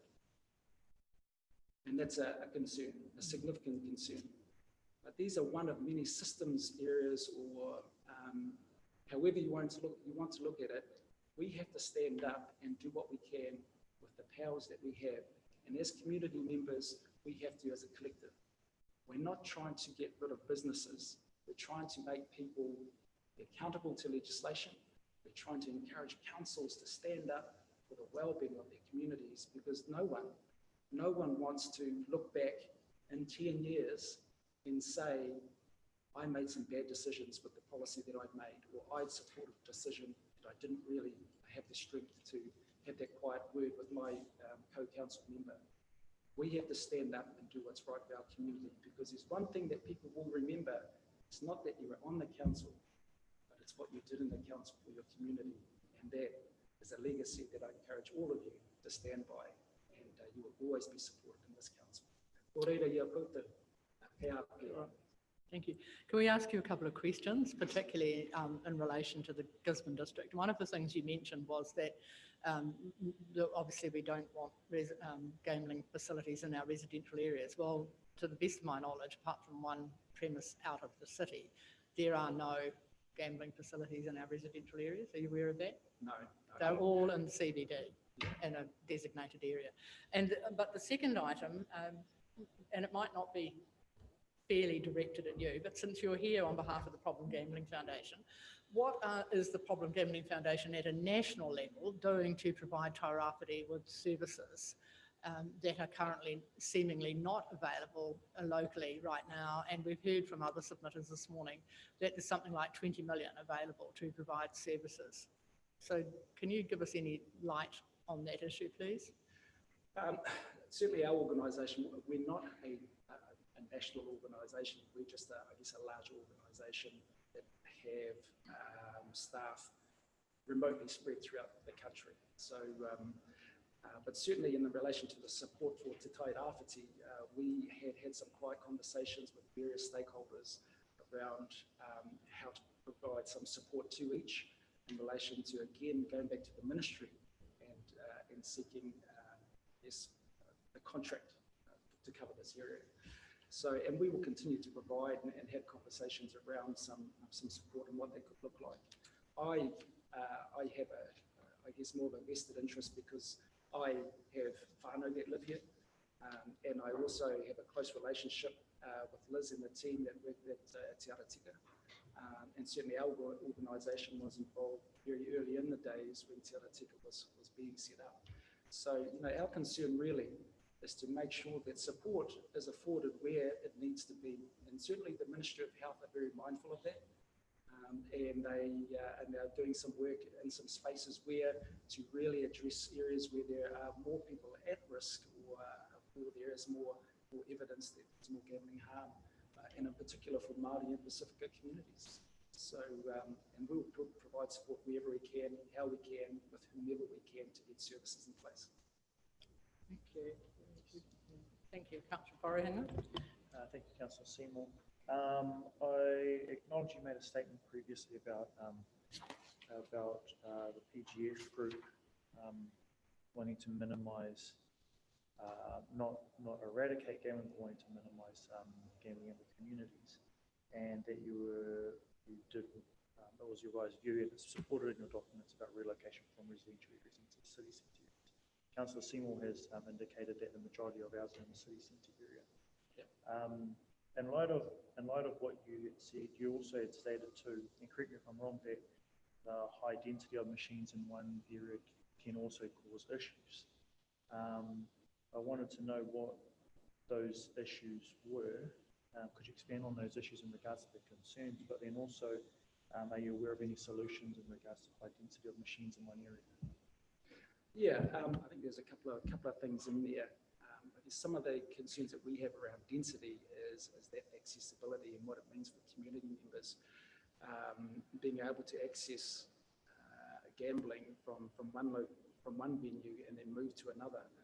I guess some of the things, and I'm going to take my hat off to some of the venues and the staff that work in them who do a great job. And I'm not saying that, you know, some of them, you know, or that they all do a terrible job. I'm not saying that at all. But where there has been very good gambling harm minimisation, an individual that's gambling there may get the tap on the shoulder, have some conversations with the venue staff member, may then go to another venue. So when that's accessible, then it becomes problematic even more so for the individual and ultimately the affected whānau and so forth. So our concerns are obviously to try and reduce that as much as possible. One, by not allowing relocation, because ultimately you're not reducing the number of machines that ultimately cause the harm. We're not saying that individuals shouldn't have some responsibility, but we're not talking about two up, you know, I recall one of the photos that Jared showed on his and so forth.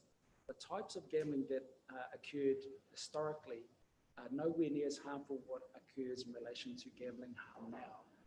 Lotto is not as harmful as what Class 4 pokie machines are. Even tables, casinos are far more regulated and so forth. So what we see and the evidence that we know of is that they are not as harmful either. The most harmful types of gambling are class 4 poker machines in our pubs and clubs. And as such, we have a responsibility as an organisation, but as community members. So I think in relation to the density and how to reduce that, I guess the only things we can do that by is, one, not allow them to go into, I guess, in creating density in areas by not allowing relocation, not supporting those policy options. And the other is to ensure that if they are in those areas, are they acting in accordance and compliant with the legislation, both the Gambling Act and the Sale and Supply of Alcohol Act. So some of you may have seen the news in relation to the Unlikely Avengers, a group of community members and so forth. That's as a result of there being gaps in the regulators and the processes in place. We shouldn't be in that position. We should trust that regulators and systems are in place where we can go back to these licensed premises and check, are you primarily funded by gambling? And if so, is that compliant under the Sale and Supply of Alcohol Act? So in relation to internal affairs, under their act, are they primarily funded by gambling? Because if they are, that is not compliant with the act. And as such, what are those respective powers going to do about it? So those are other things that the council can look at, considering in relation to what this policy looks like and going forward. I didn't want to bring it up. It's high level. So yes, thank you. Yes, I don't think you're referring to Gisborne, are you? Because that type of oversight does occur here. in fact, I must say, having seen what the District Licensing Committee here has done and supported by ALA, outstanding. I have to take my hat off for this council, District Licensing Committee. Thank you. Was that complete your question? Do you have a question? Just got one. We've heard evidence or submissions from other submitters saying about the decrease of gaming machines increases online activity. Yes. And what is your society or your group do to help the online and the increasing online activity that's happening? Yeah, all of the problem gambling services, when they speak with clients in whānau, and so forth, that come through our doors, we always ask, what is the type of gambling or the mode of gambling that's causing harm? And most of the time, and I think it's around 50%, just below 50%, I think, is class 4 gambling machines. But there's a smaller percentage, much smaller actually, in relation to online gambling. If there is some concern in relation to that and so forth, it's certainly not coming through our doors. I'm not saying it doesn't exist, but it's nowhere near the harm. And certainly, I think some of the earlier submitters were concerned around the shift around if class 4 gambling reduced, are people likely to transverse or into a different mode of gambling? Well, there's no research globally for that. It shows a move from one type of gambling into another. It just doesn't exist. I understand concerns around community funding, that if it gets reduced to a level that community funding is affected, well, it's not. It's actually increasing. So, it's really, ultimately, whether it be online or class 4, ultimately, we have to come back to what's going on in our communities, and it's the harm. Otherwise, you wouldn't have such good recommendations or preferred options. So. Can I just go back to ask you a little about the Problem Gambling Foundation? So you said it's not a national organisation. So are you just based in, how did it arise? Is it just where there have been key people that care about the outcome? What sets you up? Yeah, it was way back in the day, and I think it was the Compulsive Gambling Society, and we talked 20 plus years ago. There's a few people that got together. I won't go into the details. No, right. But ultimately, out of that grew, and it was like a gambling helpline. Right. So, and since then, the gambling league was created. So. And so might it be then, though, that because there is facial recognition in some premises, that people who are potentially committed to the pokie machines, for want of a better word, are sent to you or do come to you, as opposed to the online gambling where there is actually no moderating influence right now. So you might expect to see more people from a pokey environment than you might from the online gambling environment. Yeah, well, who knows? Yes, exactly. There's no just one of data, those, is there? Yeah, and we just don't know. Right. I guess what's happening with the facial recognition is we are still, for them to actually wish to be excluded and be put into the facial recognition system, they're already at crisis stage. What we really want is systems in place where we reduce the cause of harm as much as possible by having a really strong policy. And so all of the, I guess, the social aspects and the social harms being caused are reduced as much as possible so that they no longer get to a stage where they need facial recognition. Thank you very much. We understand that. Thank you. I think that's no further questions. No further questions. Thank you. Thank you for your presentation. Sure. We'll just take an adjournment for 5 minutes. We don't need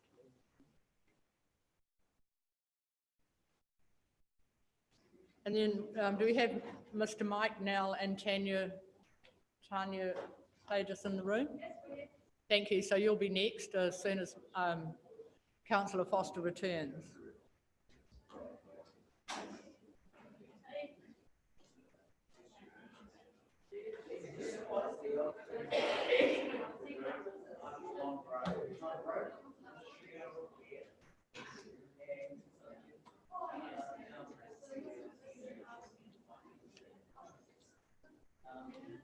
Go ahead, Charles.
Stand up.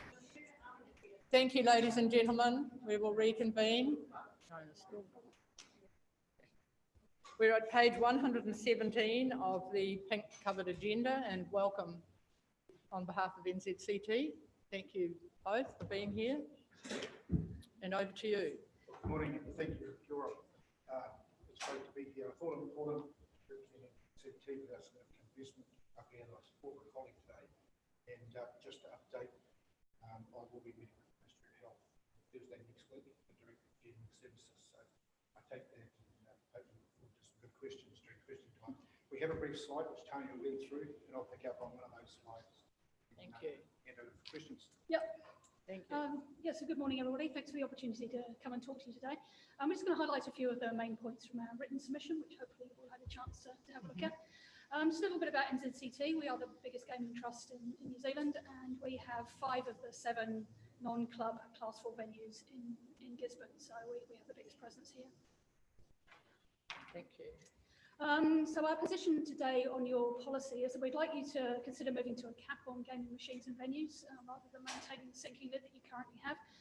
This is basically so that we can maintain the number of machines that we have here and maintain our fundraising capacity to the community, which is around $3 million a year. Your current policy as it stands means that if our venues close, then they're gone. And we lose that fundraising ability for your community. And we know that sinking lid policies will do that over time, because in the last 15 years, 10,000 machines have gone out of the community, and the community funding over that period of time has reduced by $89 million a year, and that's a big chunk of funding. It used to be $389 million in 2004, and it's now around the $300 million mark. That was in 2017. So just as an example, our median grant at NZCT is $7,000. So if you think how far 89 million would go, that would be a hell of a lot more community funding that would be available now if those 10,000 machines were still here. The other thing that we're particularly concerned about is your proposal to remove the relocation clause. As other submitters have already pointed out, there's an issue of fairness to local business owners being able to move their business to better and nicer properties, or ones where they're not being forced out by reasons of things like earthquake-prone buildings, that sort of thing. Yeah, and we also know that, not that it's particularly an issue here, as you've already discussed, but relocating out of suburbs where you'd have a concern about the economic status of those suburbs. But you've already got the cluster here in the CBD, so that particular reason for harm minimisation is probably less here than it is in other cities. But we would still like to see that relocation clause kept in place and to give our venue operators more options. One thing you possibly could consider adding to your relocation clause is something around facial recognition. We will be talking, or Mike will talk shortly to you about the initiative that NZCT has put in place recently, where we have installed facial recognition at all of our venues, and that's working very well. So I'll hand over to Mike now, and he can talk about the control environment in our venues and a little bit more about facial recognition. Thanks, Tanya. I've got really 7 observations to hopefully contribute and inspire some questions from you. One is the Class 4 control environment for gambling is the strongest. There's 15 key elements to it, which are laid out on page 132, noting there that $50 and $100 notes, and I accept it, is just one of those. And I'll talk a little bit more about facial recognition, why we invested, why we chose Gisborne, and what we hope to achieve out of that. We also believe that gamblers are transient. Take away a product, they'll still gamble. Service providers nationally have told us this. Public health systems told us this. If we simply shut down Class 4, those gamblers will not go away. There is some research being done on online gambling, which has gone through to the Government Select Committee looking at online. There's a piece of work undertaken by the chairman globally of KPMG, Michael Andrews, out of Australia. And when we transposed the findings of his report on Australia, which they predicted 50 billion annually is lost to black market. Describing black market means not just gambling, but a builder that does perkies and tax not there, etc. They estimated Australia was losing about 2 billion in 2017. When we transpose that just on a populous base through New Zealand, we're getting a figure of currently potentially around between 310 and 380 million could be the size of online gambling in New Zealand. I won't go too much into it. It was an article that appeared in Security in October, December 2017. That gives an insight into what is here with us. In fact, the other day at a sector meeting, there was an article raised, it was in the media, where someone was caught gambling with his father's credit card, tens of thousands of dollars online. So it's real. I want to talk about the funding. It is important we balance the harm with the benefits. I'm deeply and have been for a number of years concerned at the quality of data the sector has on that side of the equation. In 2018, we undertook the first ever total look at grants distributed from Class 4 in collaboration with the Department of Internal Affairs, Sport New Zealand and GMANS. And it's quite interesting what's appeared from that. Some of the stats that have gone to councils up and down the country are at least 50% incorrect, in some cases over 100%. I won't bore you. Tanya, I think, has provided the national stats. What is good for you is that we're closing in on the 2018 grants review undertaken by KPMG New Zealand, again in collaboration with DIA, Sport New Zealand and GMANS, the sector. This is real accurate data. We will envisage that in future years you'll have this available probably on a quarterly basis. So that's something to think about. I want to touch base about the venue operators and that control environment. They are passionate people that do a really good professional job in looking after their consumers.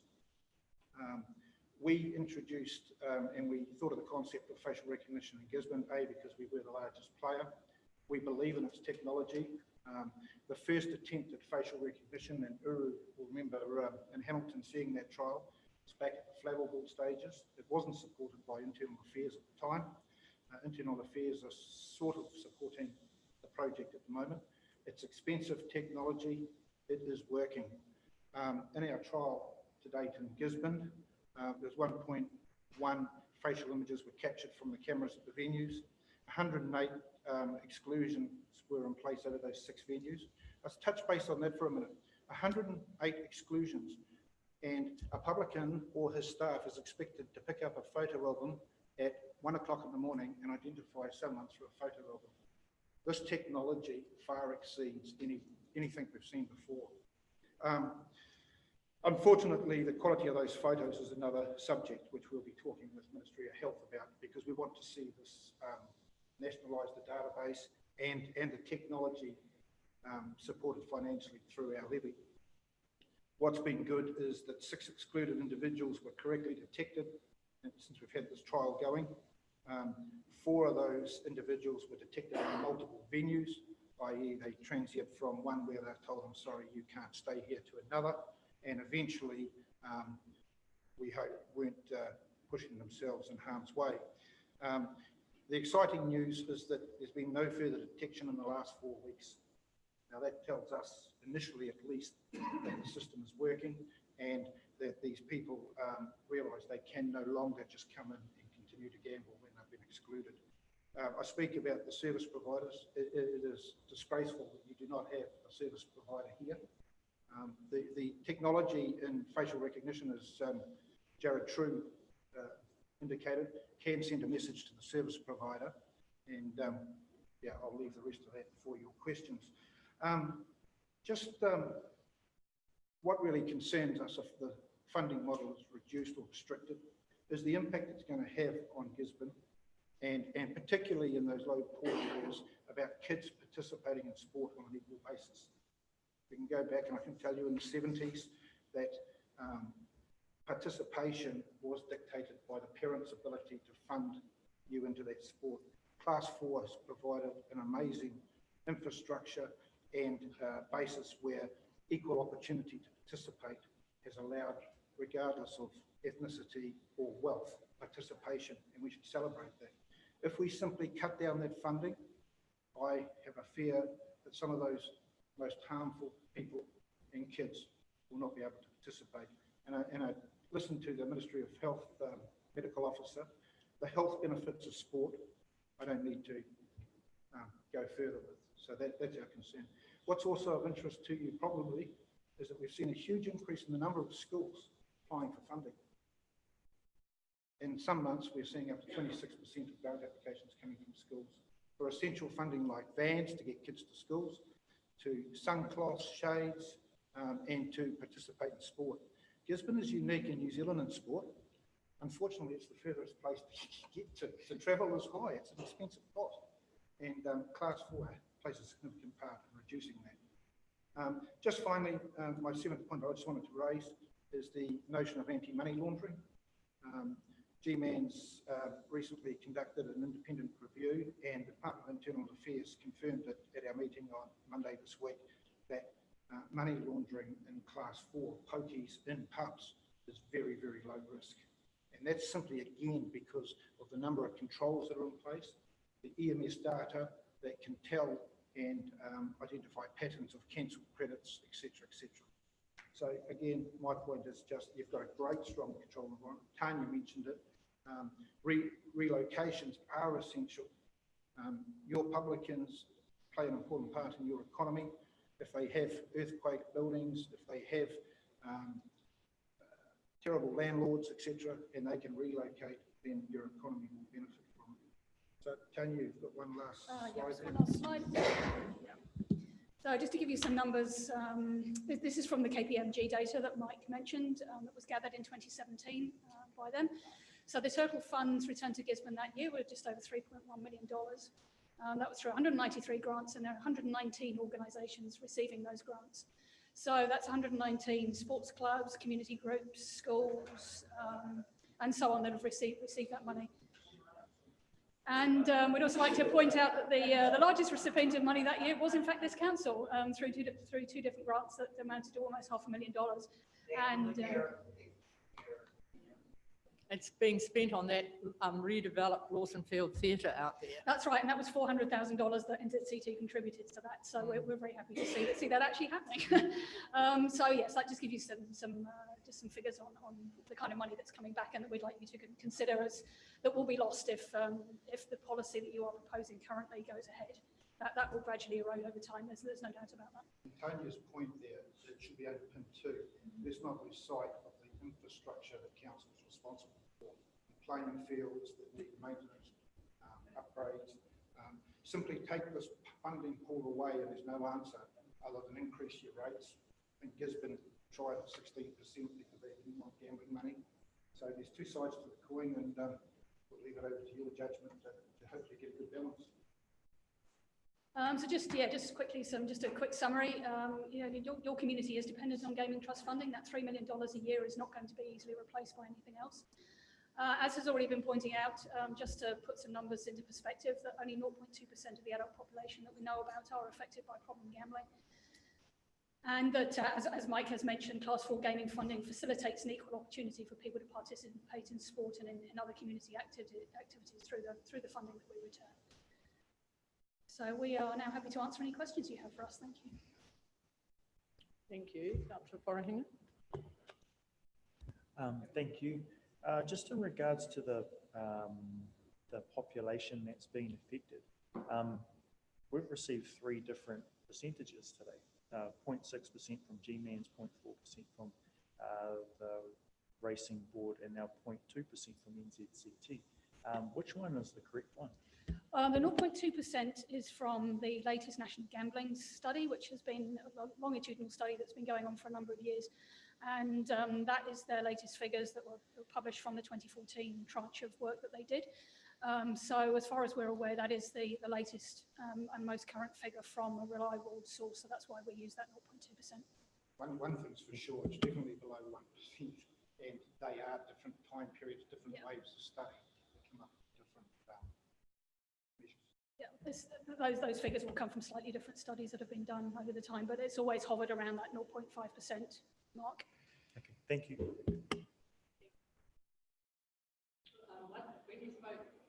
When you spoke a moment ago, you did indicate that your machines don't accept $50 or $100 bills, and I'm not sure if you heard medical officer of health indicate that she had seen people feeding a $50 note into a machine. Is that possible? It's impossible for a Class 4 pokie machine in pubs and clubs to accept anything other than a $20 highest denomination. That's true, Jared, from a legal perspective. Absolutely. If you go from $50 note or $100 note to a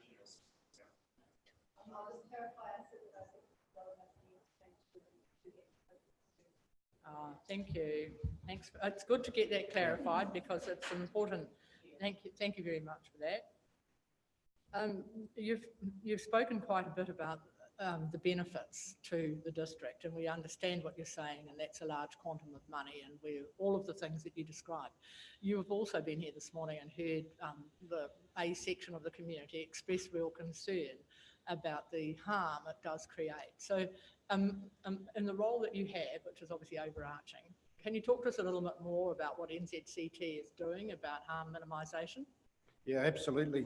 On top of the levy, which we pay us about 1.5 million towards that $20 million, we invest approximately another $800,000 to a myriad of harm minimisation methods, technologies, including an on-site website, harm min training program for venues. There's also the technology here with facial recognition. There are staff that go around and educate and train the venue operators. It's just numerous. I don't know if it was in the submission or not, but there's also ongoing training and collaboration with Hospitality New Zealand over harm minimisation. Thanks. I just wanted to get that aspect out into the public domain. We believe on top of the levy, you could probably presume there's around another 4.5 million contributed towards harm minimisation from the sector. Right, thank you. Going above and beyond the minimum requirements. Thank you. With the facial recognition technology that you've imposed on your venues, and you're saying that you've excluded quite a few people from your venues from it, how long do you have the exclusion for? Is it a permanent exclusion or is it over a period of... No, the exclusions are from the individual and a maximum of 2 years for that exclusion, but they can renew it. The second part, which I've heard comment today with this, is why is there no service provider here? Because if we can get them, those that need help, to stop, they need a service provider to counsel. So my other question was, has a service provider got access to your facial recognition technology to assist those people once they've been identified? I mean, at the end of the moment, I guess, once they've been identified, they've been rejected from the different venues, they're out in the cold and they're on their own and very vulnerable. So, how would you see that? I think it's a very good question, but can I just correct something? We didn't impose this on our venue operators. No. They encouraged it with open arms, and I'll just applaud the way that they've come on board. The technology as it sits can send a message off to the service provider, provided those excluding allow that to happen. So that can be electronically. One of the key issues that the sector's been pushing for is the Ministry of Health to hold a national database. And it's fair to say that there's not yet that in place appropriately to handle technology and be able to facilitate ongoing support for those that need it, including for the those that exclude themselves. I think are self-excluded people. So it's quite a process. One of the things that we found difficult is the quality of photos that are presented when someone self-excludes. So this technology is the same as at GateSmart for things.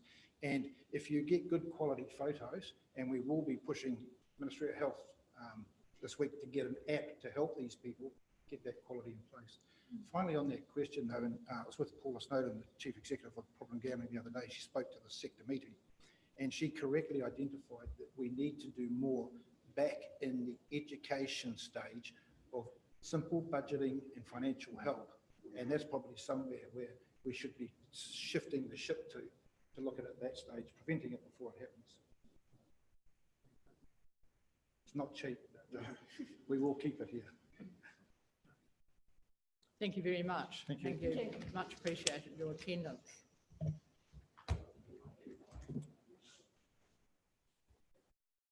Is there anything you want guys to say to sum up? No.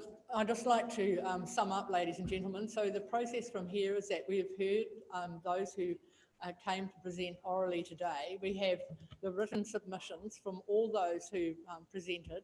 The committee will now adjourn and deliberate in private, which is the standard practice, and the decision will be released and a recommendation made to council, and then council needs to ratify the recommendation of this hearings panel. So I thank you all for your attendance all morning, and by the fact that you've all stayed tells me how interested you are in the process, and we will do our best to meet the needs of this community with our recommendation. So thank you very much. Meeting.